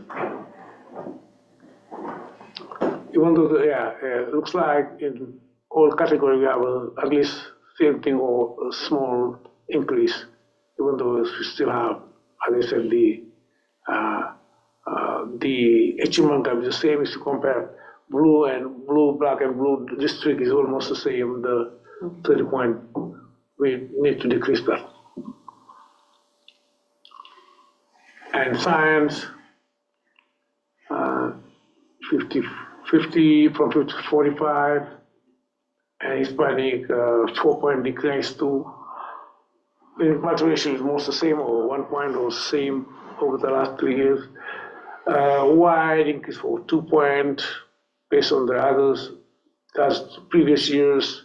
For the district, we went down and up. So what we're trying to do is how to project what we have now to with map tests later on. It has turned out to be more difficult because we test twice NWA in spring, in fall and spring, and measure it. So what we've seen last year for the first time, there was a complete discrepancy between, especially ELA, where MAP, meaning the state test, always outperform the NWA, but we don't see it last year. So last year MAP was a surprising one for us. So by category of student, what does it mean is different. This is for socioeconomic, free and reduced students. Our free and reduced students, how do they do? For reading, for mathematics, and for science.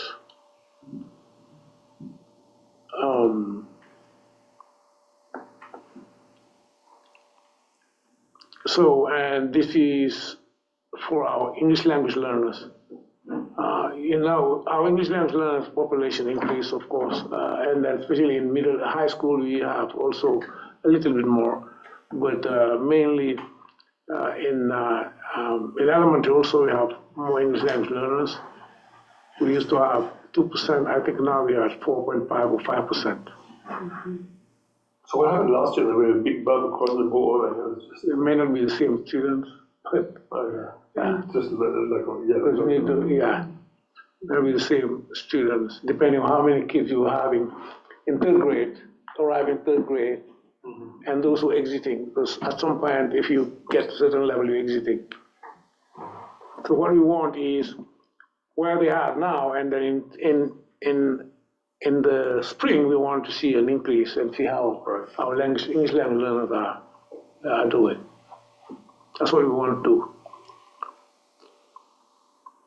Students with disability, special education, for reading, math, and science. So one thing that I can say is the science NWE and the science map are not,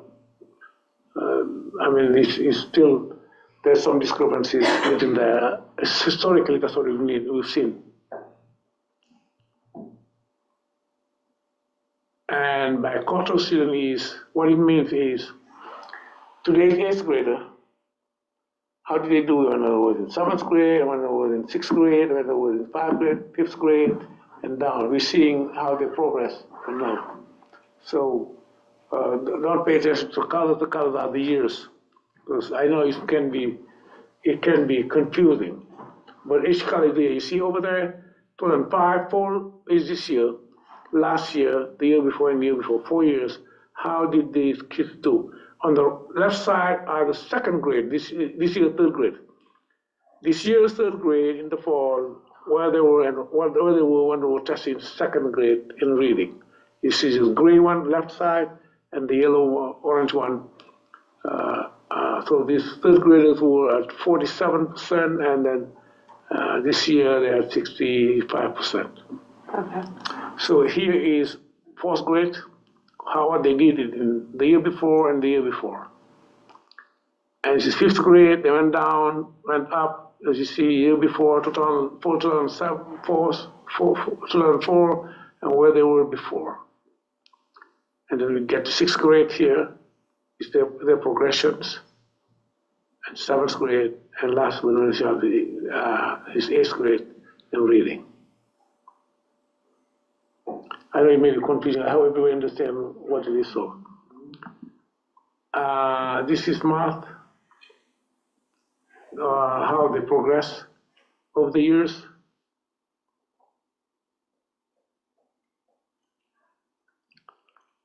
And science, how they progress over the years.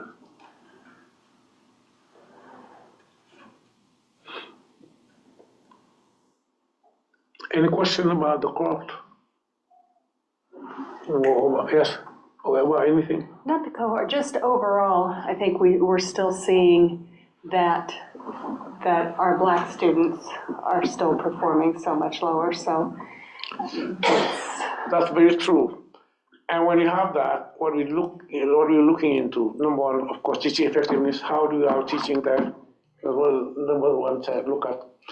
The second thing we're doing is time, meaning time, what it means is attendance or not attendance, because if people, I say, if you're not there, you're not learning. If the kids are absent or are being suspended or getting out of the classroom, there was time that kids are not learning. We need to look into that. Okay. And we're doing it. For teaching effectiveness, we're going back to kindergarten, 1st grade, how we're teaching math and reading for everyone. So one thing at least we discovered that there have been, at least in one of our schools, we've noticed a much bigger absenteeism rate in the Black students in kindergarten, 1st and 2nd grade. So I'm not want to generalize, but I want to make sure if we start behind, almost after 2nd grade, it becomes extremely difficult. We need to really look at everything, especially in the kindergarten, 1st and 2nd grade. What's happening there? Mm-hmm. Is it the reading or mathematics supporting all kids, meaning in terms of concrete and how we're doing it? Number two, what is the absenteeism rate, attendance rate, but also looking into suspension, disruption, getting out of the classroom, all those things that kids are not there to learn. That's where we're starting with. How we're teaching first, and time. And then after that, once you look at all those, after that, you need to see what to do with that in terms of working with parents for attendance, working, supporting kids who are struggling. I think the school has spent a lot of money for support. Now this year we have, at least at Cherry, we have English and French reading interventionists, teachers who have supporting, and the priority is in the 2nd grade, making sure that those kids, by the time they get there, they get what they need. And then we invested also in professionals, but mainly reading interventionists who are professional, who know how to teach reading. Or if we don't have a French one, we have an English one. We have been looking for a French reading interventionist, we were able to do it. But the priority is because as you know, Cherry is more diverse and has a higher I would say, a low income grade. And I think also, I'll check it, but I also English language learners, actually. So we need to work with them and make more efforts in supporting the population. I think it is an interesting view to look at the Black students and break them out performance by, to your point, attendance. Like those who have perfect attendance, what are their scores? Is it any different than those who are struggling with attendance? In the other breath, when we look at that slide by ethnic background, what I normally compare to is the prior years, but I don't have a good appreciation for what is the rest of our surrounding schools seeing in those areas too, to understand like what's the measuring stick. We're measuring ourselves to ourselves, but then what does it look like outside of this building? And I don't know what that is. So that's a very good question. I mean, generally, NW it's hard to know other schools what they do. Yeah. Not that you can do it, but the research on the whole country, I mean, I think it looks like all the Western country, they have been having issues after COVID to improve. Sure. And what all the things over there you have to read, we can read about is mainly the kids who struggle. Some kids will get out of the difficulties, but the kids who have been struggling have been stuck there and have been extremely difficult to move it. So that's what all the studies shows around the country, that they have been very difficult to move back to students who struggled to regain where they were before COVID, while others have moved back. So what we see, something is weird here also, if you see our low-income kids, looks like they're doing fine. I mean, not fine, but the gap is less pronounced than in the ethnicity one. Yeah. So that's what is, I mean, is something that we need to link it up. Yeah. But again, what we're looking into is, number one, the teaching part, what resources are we using, how we're teaching the kids, but also looking at attendance, meaning coming to school and staying in the classroom. Being in the classroom and staying in the classroom. And not staying in the classroom means, of course, it may be go to buddy room or taking or suspension or whatever it may be. We need to look Something that has something missing that out on disrupts. learning. The kids are not there to learn. And K2 is critical for that. So, and the second one is, of course, you have kids who are coming to school not prepared, and even keeping them in the classroom, we've seen it this year, is challenging because of the behavior, and even if you take the behavior interventions, take them to calm them down, they're missing instruction. So if you keep them in the classroom, nobody learns. Okay? We have more this year. Anyway, just what the principal reported. Oh, there's more. Yeah, it looks like at least on the autism spectrum and on the disruption, at least at the Chile campus. On the K level or every grade? K level, K1, mainly. So if you keep them, you have a problem. If you take them out and learning, I'm going to take them to the to behavior intervention to calm them down. And so those are things that probably we've been looking into. Okay. Lauren has a question. Lauren, yes. So I don't have a question. It's more of a comment. I just want to make sure that the board knows that for those of us who are on the committee, we are certainly deeply concerned with the test scores that have coming back, especially for those of us who have been on the committee for a couple of years now. We are not seeing any improvement year over year. So this meeting, we focused a lot more on conversations surrounding teaching methodology and how that is going to change, or how do we evaluate that so that we can see more change in our test scores, specifically for our African American students. We also talked about the use of the dashboard in class. And Elamine, if you kind of want to give a little quick synopsis on what the dashboard is and the purpose of it. That way the board knows that we are certainly talking about this in the committee, and we are hopeful that with continued conversations, we're going to actually see some changes. And I think that's going to really come down to some of those conversations with our teachers. Yeah, the committee has always been a very, how do you say, vibrant one. We always have great conversation, all kinds, because we take the time to discuss everything. There's concern with ideas. So what we've created, as I said, we started last year during the year, but now we started earlier. What is a dashboard? Meaning a teacher on one page will have all the information about all the kids. Example is, you have your list of kids, and then you have the ethnicity, you have if they have any disability, and we do have the suspension, IS or OAS, how many suspensions they have. And then you have the academic performance.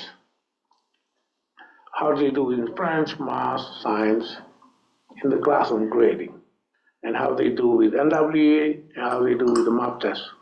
So why do we do that is, if Joni is struggling, we need to cross all the data to know exactly what it is. By the way, the attendance too. The attendance. So if Joni is struggling, we need to look at, okay, if the attendance is poor based on the others, that we need to act on those attendance first. If it is, if Joni has a disability, what we need to look at is also whether or not the IEP plan has been understood by the teacher, implemented with fidelity, and so on. If it is an ELL also, we can look at whether or not we're bringing all the teachers to support the language acquisition, and whether we have the plan, how the teacher is working with that, and so on. That's what it allows us to do. If it is the struggling in English or reading, how we are providing the support. So what it does is having all the information in front of the teacher on page, and the principal can go and look at it and meet with the teacher to discuss how we're supporting this journey or supporting the students.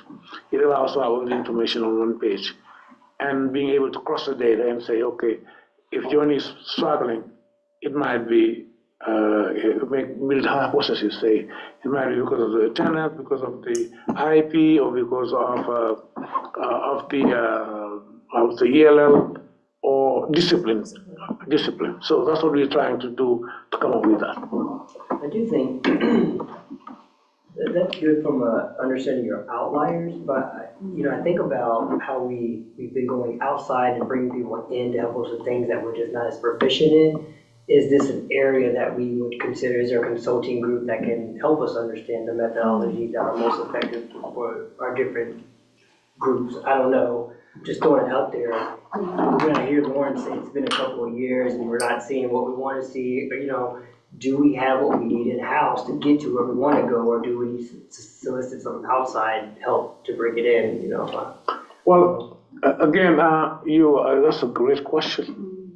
We have Teach for America that works, as we say, we pay them money. What they do, they work with our teachers, especially new teachers, to look into what we're doing.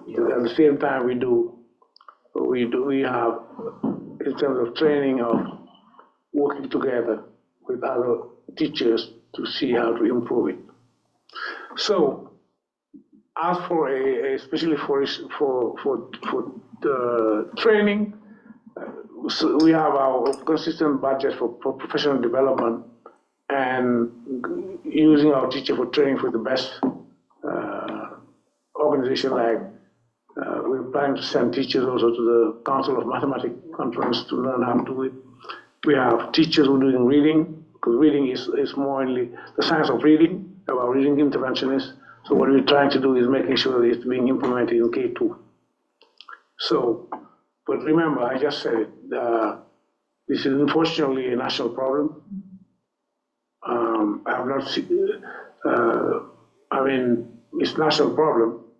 And what will be good is for us, and 2 years will not be enough to resolve it. We build a plan for 5 years. We want in the next,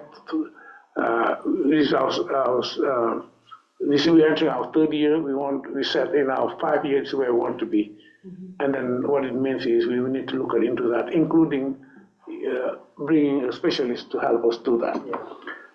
Yeah, but again, I've seen that is an issue. So some schools do better than others. We go and open and learn what are other people to do. But personally, my experience and all the things out there, what we need is looking into all those things. Number one, how we're teaching, looking at our curriculum, looking at making sure that there's fidelity in teaching across the board.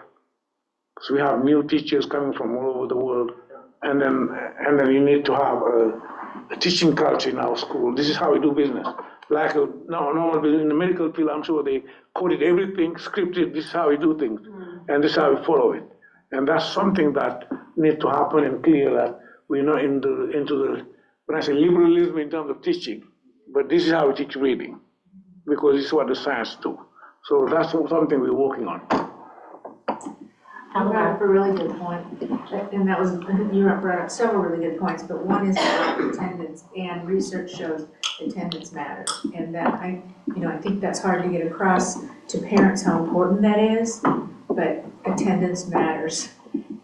Students just need to be there, and so I've seen studies over and over on that, and I think everybody's looking at that right now. But I do think I think that I'm interested in what we see in the data, because I do think there's kids who might come to school more often than not, but still need a different delivery method, right, to learn. And I know I'm a child at the school, right, so I would defer, but I know we can send people to go learn how to teach math differently, when we really need folks to learn how to teach math differently to this group independently than this group, right? There might be just different methods of teaching. Well, I think that's what the interventionists are really trying to do, is to help differentiate some of that for some of your learners that have different methods of learning. But that's what an interventionist does, is help with that. So how long have you had math interventionist here or math coach here? So what the coach is, what I say is, Teach for America is for our new teachers, 2 years, teachers who have been here for 2 years. That's what we do. At the same time, we have what's the program? What's it called? Teachers who are professional in teaching mathematics, showing how to do it in the others. So that's what we do. So, but Teach for America is they have a person who's coming here visit our classes and meet with our teachers every month and help them understand good practice. So that's what we do. So, but what we say is it's like a diagnostic again. But for me, learning takes time. If you're not there, you're not learning. That's the low-hanging fruit. You solve that part, you solve the thing. The second one is, I said it over and over to teachers, principals, it's hard for me to accept a kid who doesn't have a behavior problem, doesn't have an attendance problem, and he has no disability and he's failing. That's hard for me to accept it. Okay? So what it means is probably teacher effectiveness. That's what we need to look into. Okay? So, but that's why we have that dashboard. To see who has been there for all the time and yet still failing. So what are we doing wrong, or what's going on? What's the cause of that? No, that's what I'm trying to say. That, but what we see, all of us here, I said it, at least in one building, they noticed that for K2, there's a substantial issue of attendance for for Black students. And when we also share the data here, remember all the attendance we share them every semester. We also see that gap in attendance. I don't know what, so maybe there's a correlation. What is 1 point of attendance or 2.3 or 5 point? What does correlate with performance? So this is something that you can attack in multi-pronged approach, and that's why you go to teachers, you go to parents, you go to board, people, everybody want to point to something. Me, I'm not there to point for something. I'm here to listen to parents, board member, teachers, and make sure that all the array of tools we have, we use it to move forward. Okay. So if you go to teachers, you say, oh, you blame parents. They don't do their homework, they don't do something. What I care about is the 50 minutes the kid in the classroom and not misbehaving. Did he learn or no? Okay? So you go to parents and say, oh, there's bias or something, the test issue, something like that. But me, I come from a country where I've seen all the things, kids, poor kids, 50 kids per class, black kids, and they're learning. Oh, see what I mean? So that's why I have a hard time accept any kids who is normal and in class and not learning. That's something I don't want to have any excuse about Israel, no. So that's why we're looking at everything and making sure we sound. I think we have great teachers, and this it's a tough. It's not an easy topic to talk about openly. Yeah. I have a. Go ahead. I'm concerned about the discrepancy in the test scores between Oak and Cherry. Yeah. And I want to know more about what is causing that. What's the So, difference? I think what you need to look at into. I just, I'm budget time. Yeah, you're absolutely right. I just like to see. This is what I would go over there. This is we need to go. We need to go beyond that. What I would say, if you're comparing, what you need to compare is different categories, how they did at Oak and Cherry. You see what I mean? That would give you if Oak has I'm just saying that Cherry has more diversity at Oak because of, as you know, the attrition of minority real black students at Oak. That's more pronounced. Number two, as you know, I mean, it's going to be a big conversation. There have been a perception of our school, and the perception is probably linked to Oak for years, way, maybe 10 years ago, or all the way, we were either a private white schools, and also how we work with black boys. So all those things are on the table that we need to look into. But again, for the discrepancies, we need to look at how do you do the categories. Because I feel like we need to be equally challenging at both schools. Yeah. And so it concerns me that maybe it's not as challenging at Cherry. No. It does. You're not. This is what I'm trying to say is. I'm interested in how different categories perform at Oak and Cherry. Preliminary reviews, how do they do at Cherry Oak? Black students, Hispanic students, white students, and so on. How do they do? Okay, so Oak is around 58% white, or around 60%, or maybe. More than 60% white. Cherry is almost 50-50 or more minority. I mean, almost 50-50. I'd like to see both schools 50-50. That's I know. We need to change our target areas or something with regard to So if you can change the target area, but if the perception of Oak is, I'm saying, if the perception of Oak that has been here for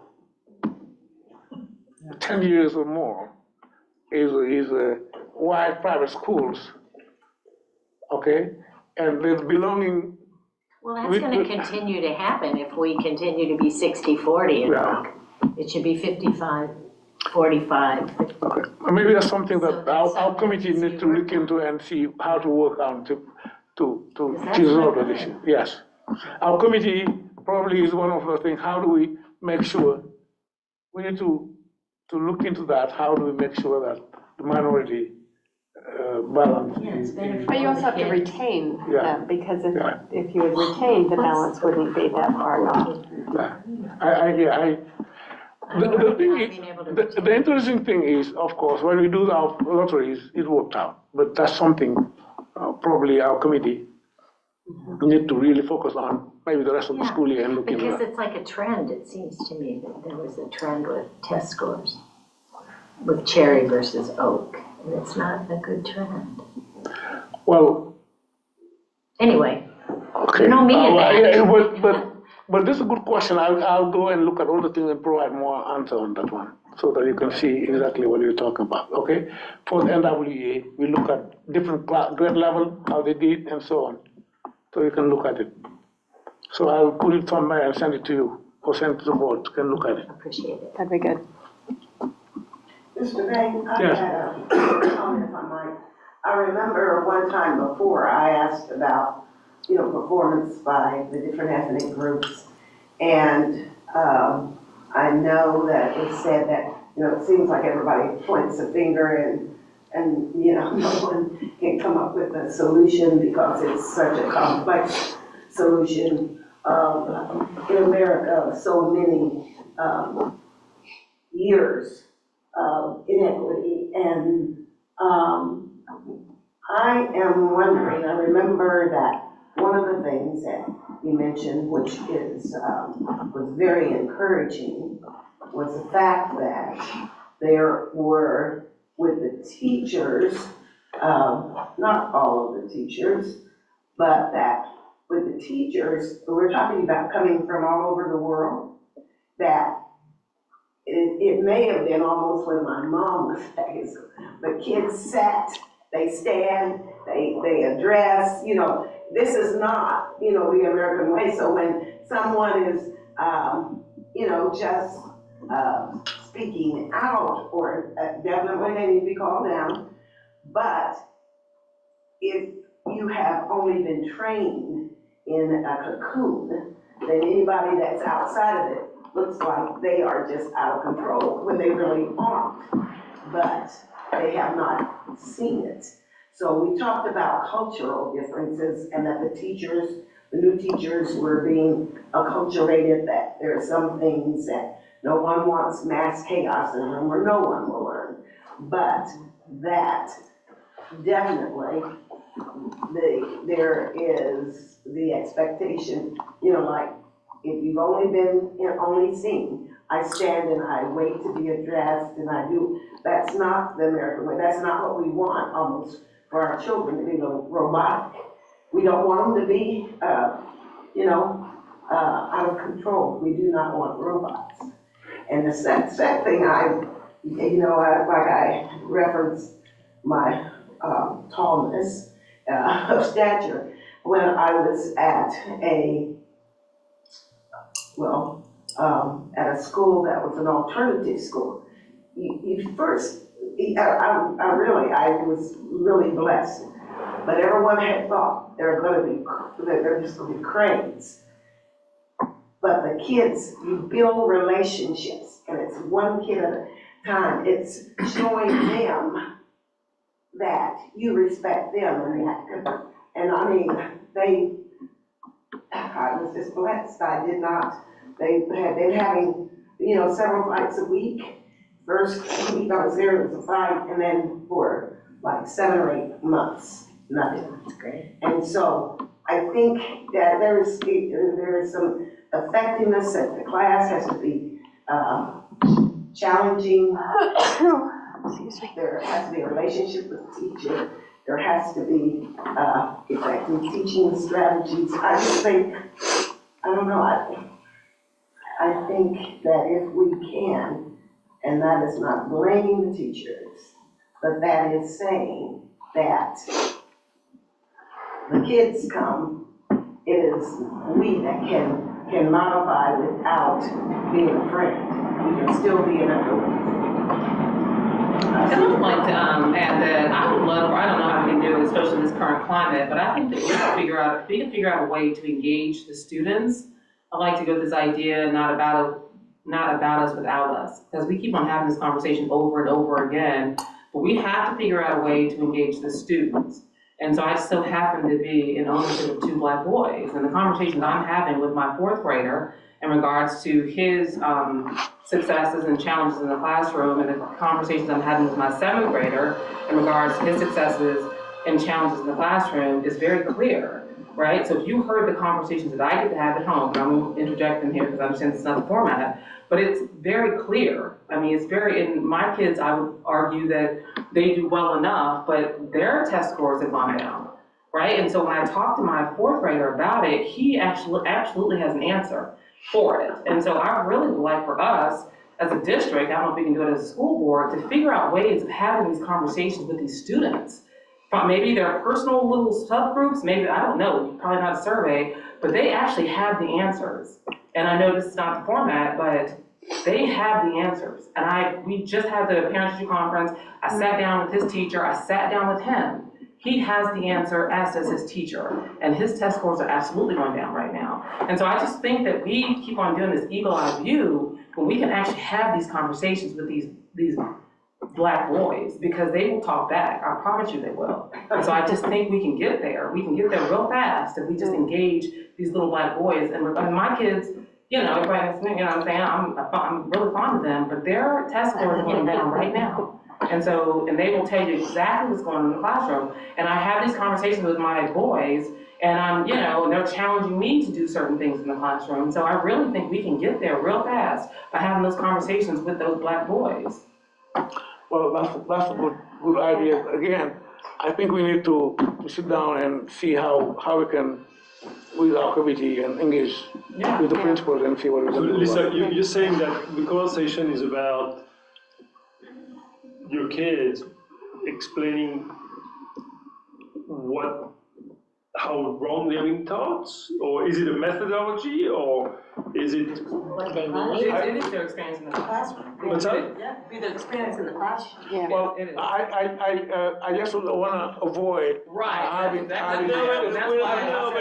do think, that's why I don't get into it, because I've obviously. The reason. But I do think that we have to figure out, and I don't know what it looks like. Does it look like us having, you know, small groups of conversations? I don't know, but they have the answers. The kids actually have the answers. And whether or not their answers are the right answers, who knows?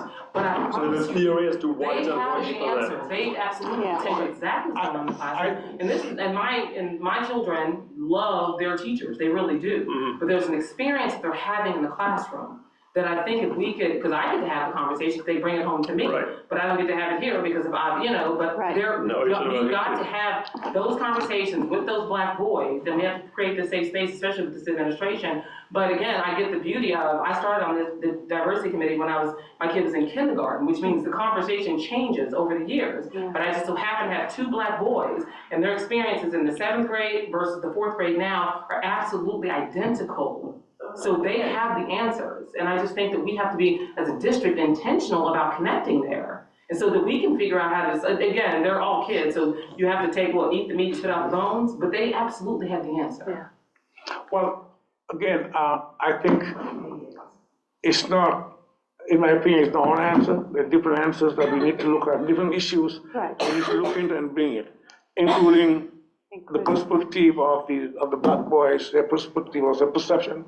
I would say we need to look at what is their perception. We need to look at attendance. Which is the fact, we need to look at teacher effectiveness. We need to look at all support, academic support. I mean, sometimes we provide things and kids are not there, they don't come. So it's a whole multi-pronged approach, and I'm all open to that conversation, because we need to have 3 Black kids in the school. Yeah. And I know some will tell, oh, because you're superintendent, the kids have a different treatment. That's what people will tell you. I say, I say no. I try to tell my kids, hey, you don't embarrass me. So I tell them. My kindergartner, who's now he's a junior high school, who was suspended from the bus. Kindergarten. Because he was kicking something. And then I look at it, I was not happy, of course. And I look at the guy, I call him and say, hey, you need to behave on the bus. You don't have a pass because your dad is a thing. And I think that's the message that I sent him. But what I'm saying is maybe my privilege of being close to things is different from a parent who is far away. But all these different experience of all these kids, including minority kids, we need to think about their perception and go from there. The perception may be right. We support that. That may be misperception. We work on that. Hear it and work on it. Okay? Those things happen. They also, you listen also to teachers. They'll tell you how it is. Whatever you may think, in my opinion, the interest of having the challenge and also the advantage of having international teachers, they may not come with the American background issues.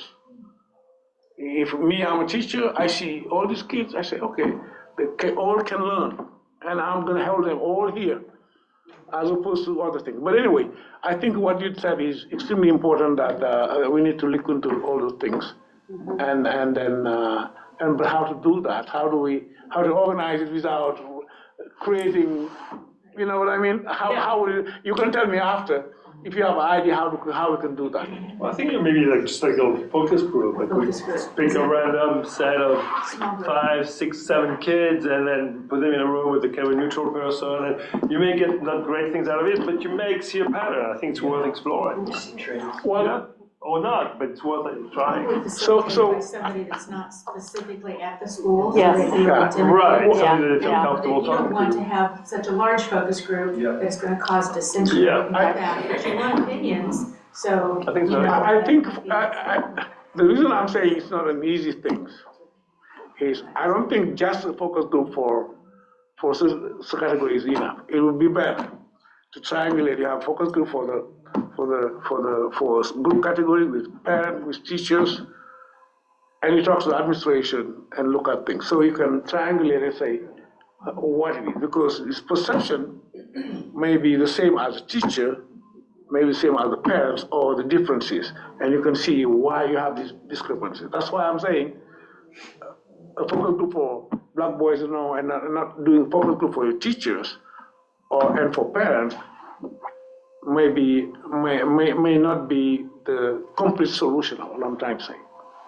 Yeah, but sometimes I think we don't want death by analysis neither. Sometimes by trying to be so comprehensive and being so heavy and bureaucratic that sometimes you need to try things. It's sort of an entrepreneurial spirit where you do something quickly, you get some information about it, and you try it. Hey, if it works, great. If it doesn't work, you move on. But there is clearly value in having a very deliberate and overall approach. But sometimes, especially if we feel like you're in a situation of crisis on this particular issue, it might be worth experimenting and trying to iterate a little more faster to kind of see if some things are going to work. Right, because the students, and understand under this administration, we're going to have a hard time I think we have to, the goal has to be dissecting the lived experiences of these black boys, but I feel like in regards to these conversations, extracting whether or not you have a white student, these kids are still sitting before the same teacher, so honestly the teacher experience really doesn't matter because they're teaching the exact same thing. It's what the child is receiving,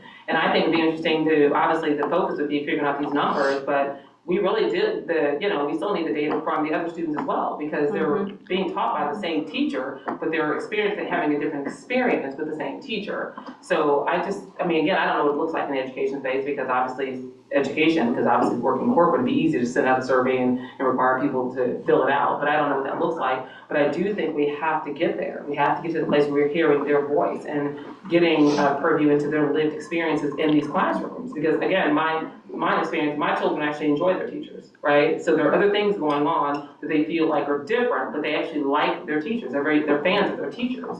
And so I feel like it is that little piece of information that needs to be dissected so that I guess adjustments can be made for these students. Okay, that's a good point. You can see how we can make it happen. Okay. Yeah, I'm glad it's in the forefront that we have been discussing. It means that it's important that we're not throwing under the rug. We discuss it openly and share our view. It's important to do that. Yes. So Performance report. So this is where we are for the last 4 years. We started with 847 is the percent of point.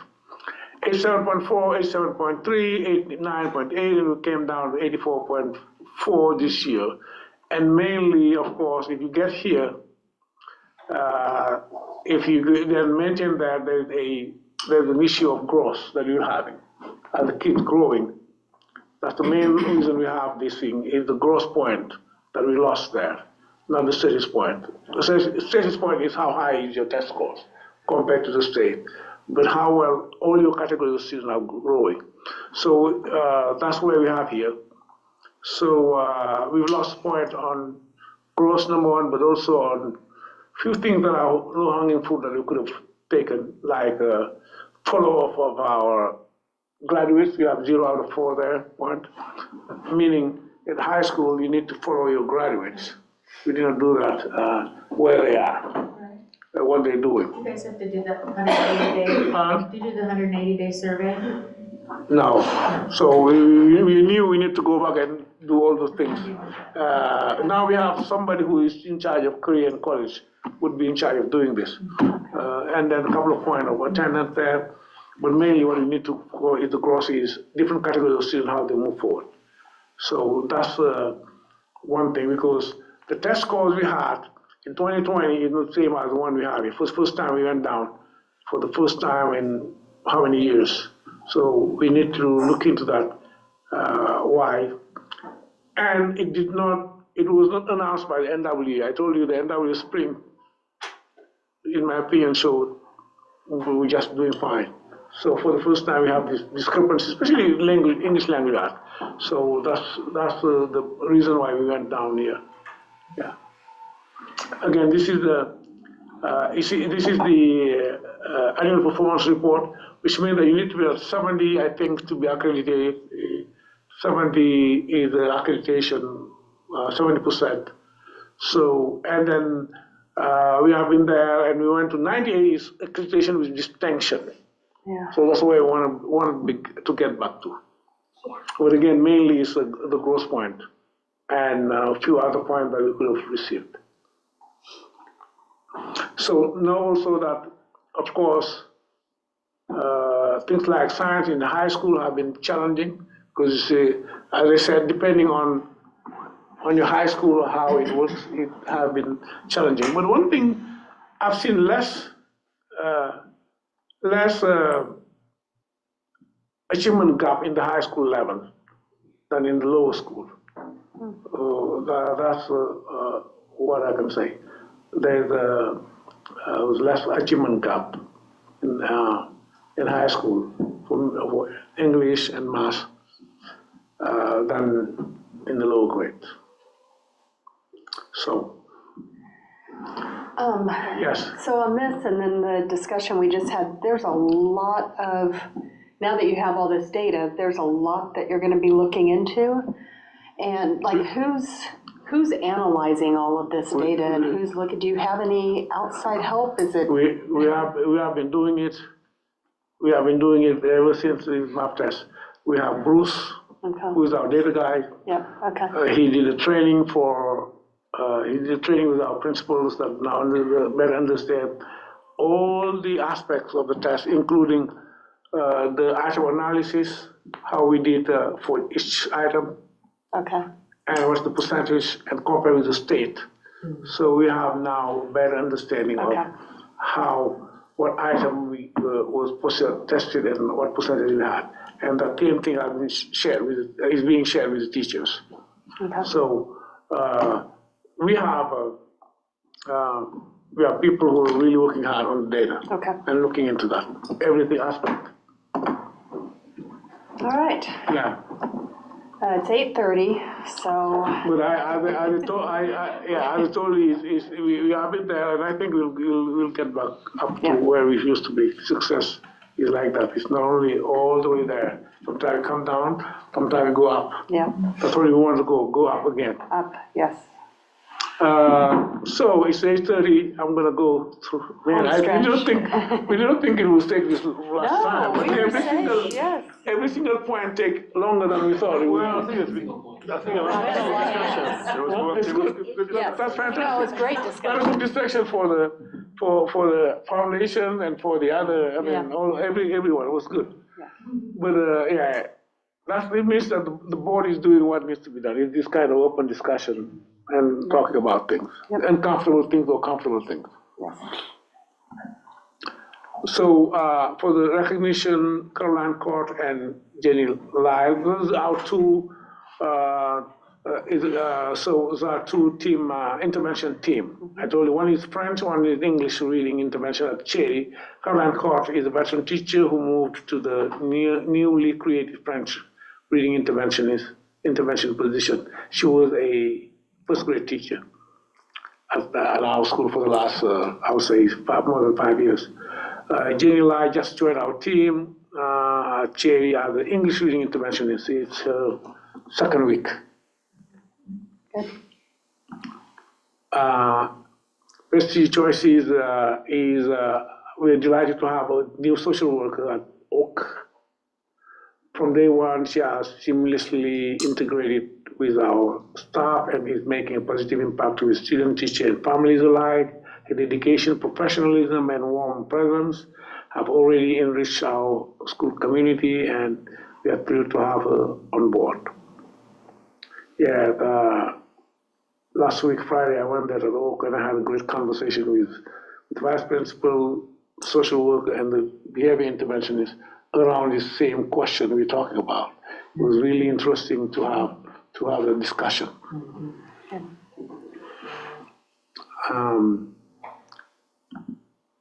So Joanna Calderon, our new admin assistant receptionist, she's simply amazing. Yes, she's amazing, and she's bilingual. She's great. She speaks Spanish.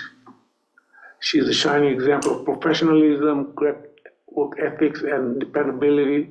Not only does Joanna brings an impressive skill set to the position, she also lights up our building with her warmth, compassion, and humanity. Simply put, she is the best. So here we are recognizing our artistic director has been with us and building our athletic program for years and has been extremely effective in recruiting coaches and supporting our teams. Thank you, Mr. Jain. So, and having all these competitions, of course. A lot of winning teams. Great. So for the academic report, I see we have the teacher conference and all campus, and we did a survey for the parents how they see after the conference. So the city fair at the Central Library was last weekend, and then we were also collecting the building data for Kotawan and discipline data being collected and analyzed for three campuses. We've been doing a lot of data, looking at everything and analyzing. Generation Day is on November 20th at Arma, 21st at Oak and Cherry. Okay, Thanksgiving, we parents coffees after Thanksgiving. We'll have principal's coffee, I would say. And then social workers at all three campuses are working to support families being impacted by the shutdown. As you know, this year we have, for special element, we have a social worker and behavior interventionist for each building, and we have also reading interventionists in French and English. So this is the data that, Madam, remember our last board meeting, you were asking about this data for the attrition at Oak. The people who left and why this was compiled by Dorothy, who called each and everyone, except for, I think there's only 11% who were not able to reach, as you see it here. But there are 44 kids who left Oak, and she called them and then asked them all the things, all the information. So we have 44 out of 520 who left, who did not return, I would say, and two of them re-enrolled in October, one never came. So they're out of 44, I would say 43 now, because one re-enrolled came back. So we have 47% who moved out of the district, going out of the KCPS area. And that's 47% of the 44. Of the 44. Of the 44, 47% moved out of, so go to Roytown, Independent, or somewhere else, out of the district. We have few, 4.5, who moved abroad and think they'll come back. You have 6.8% have a problem, an academic problem with French immersion issues. And then we have 11.3 who weren't able to be reached. So that's the calling of each of those 44 kids who left. So 50% of your attrition is caused by just relocation. Relocation, if you look at the relocation on other district. Did you ask why they relocated? Did they relocate because of French immersion issues or other issues? Well, this is, that's a good question. But what I was see is, if leaving the city and you may not be happy, there are other schools that you can move for. If I would understand, if you go to another, if you leave our school and go to Crossroad or district or Lincoln or something else. But moving out of the district is, for me, is a big decision to make. And then either it might be you get a better school somewhere else, or it may be family issues, maybe something else. I don't think it was asked, and probably I'll ask, I don't know how we can go back to and ask them, why did you move? Well, no, but just moving forward, like if they moved, was it to potentially get away from the school? Which I think a lot of people move to Kansas because of school. That's a big thing. Like you move to Kansas because you're not happy with your kid's school. That is a big driver. So that would be interesting. But it could be like an older kid is going to high school and they move everywhere. I just think a little bit more information on that 50% would be. Yeah, I just think in this housing market, like, if I were unhappy with the school, do you really like move out of the district? I think a lot of people do. Maybe they do. Yeah. Like independence or. No, I know they'd have to, but yeah, I guess I would wonder why wouldn't they try another. Well, there's not a ton of Crossroads. options. If you don't want to go to a private school, there's not a ton of Crossroads options. or Citizens or. Again, I always think that. I don't know. I can understand the French immersion issues, but I don't know. But even moving to Kansas. Moving to Kansas is a it big is thing. they do. It's a luxury, I would say. They do that. Okay, so and you would have I don't think, I mean, I'll go and check because I have the information where they moved, by the way. Oh, good. We have more other things that I don't want to bother with where they move and all the things and share it. We just bring it down to move. We have every single answer where they move to. If it's Raytown, if it's Kansas, if it's Independent, or in the country. Can be is abroad and it may be in the country. Some move to Indianapolis or move to another city. Right, so that's a different issue. But does this information help you understand then how we decrease attrition at Oak? I mean, because it seems more Oak specific than Cherry. Well, no. I'm saying no. This is a 1 year issue. Remember, last year we were at around 5% attrition. We don't have 8% attrition or something like that. Okay? The reason why we're going there, because you've noticed a big percentage of black students who moved out of Oak. That's what triggered, let's go and check why people moved. But the year before, I mean, this time last year, our attrition rate was around 5%. It's completely normal. So this year we have a higher percentage of attrition at Oak compared to Cherry. That's why we said, let's go and call these people and ask them why they left. Okay. So we're missing 30%, like this doesn't add to 100%. So I don't know what happens to the other 30%. Yeah. So Dorothy had all these things. I can go back to see and look at it, but that's what he. Oh, it's like 1 to 2 seats. Yeah, it'd be good to see. Okay. Gloria, I would offer up just that I know for for me personally in my neighborhood, Morningside, we've seen a lot more crime in the last like 12 to 18 months. And unusual, I mean, at 63rd, there was a restaurant that there was a gentleman that was killed just because he went out to take the trash and saw some kid breaking into a car and mentioned something. And I don't know if anybody knows him. It's the Irish. He was heavily in the Irish community, but it was a brewery. But just unusual, just kind of wacky, unusual crime.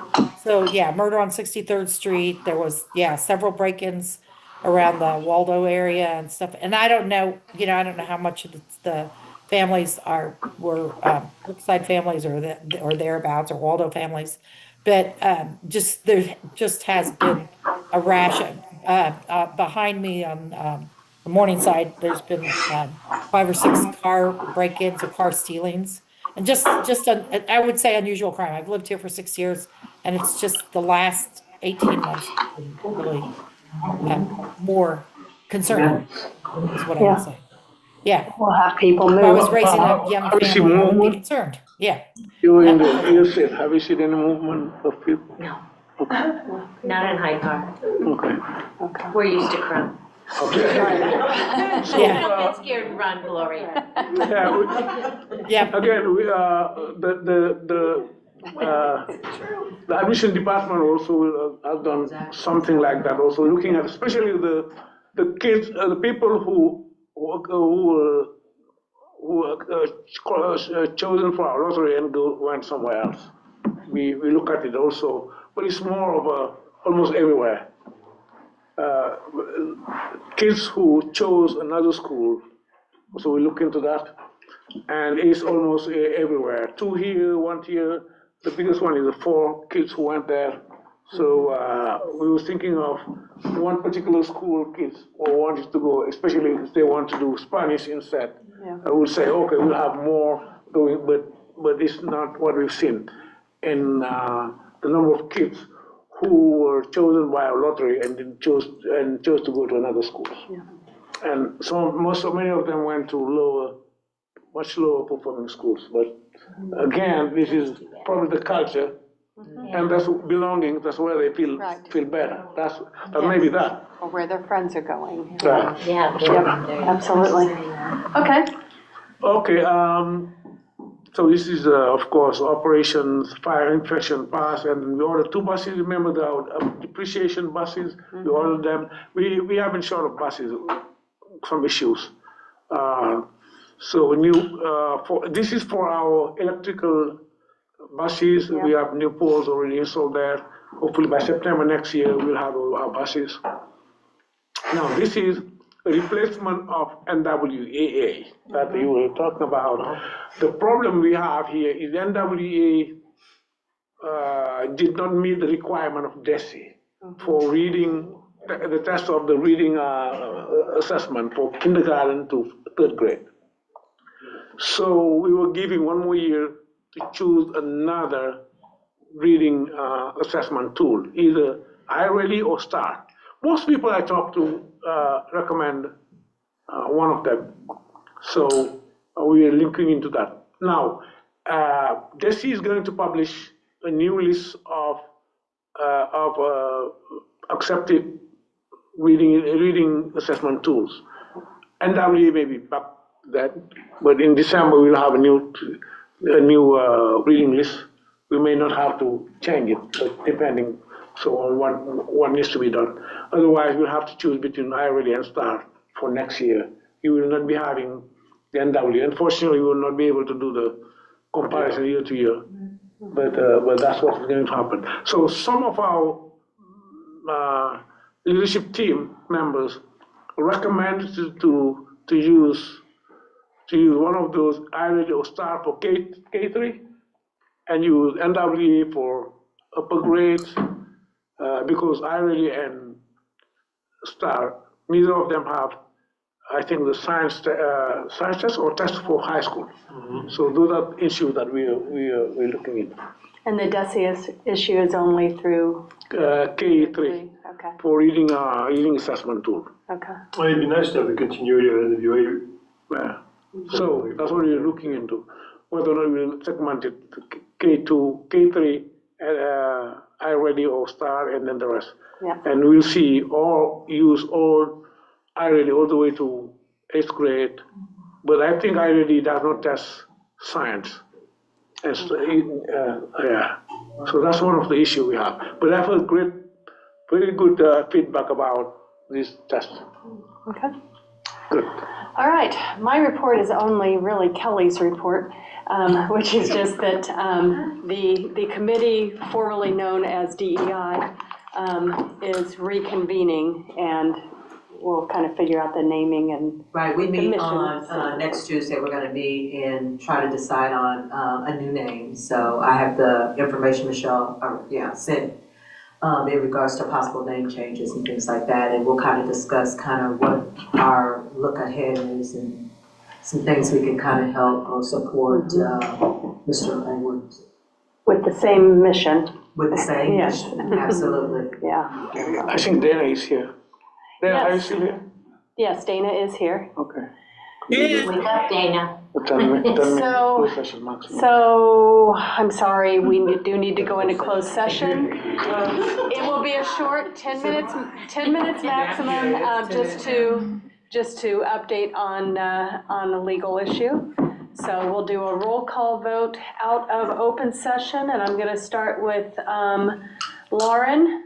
You need to state what you're going into closed session. Oh, we're going into closed session to discuss a legal issue, for a legal update, actually.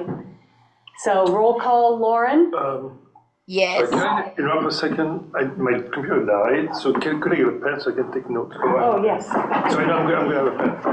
Okay. Okay, you got Yeah, I'm it. good. So Okay. I need to take notes for the closing. Okay, so roll call. Lauren? Yes. Gloria? Yes. All right. Colleen? Yes. Lisa? Yes. Kelly? Yes. Yes. Michelle? Yes. Olivier? Yes. Jen? Yes. Brad? Yes. Nathaniel? Yes. All right, we will shut down YouTube. We'll let our visitors, thank you for sticking with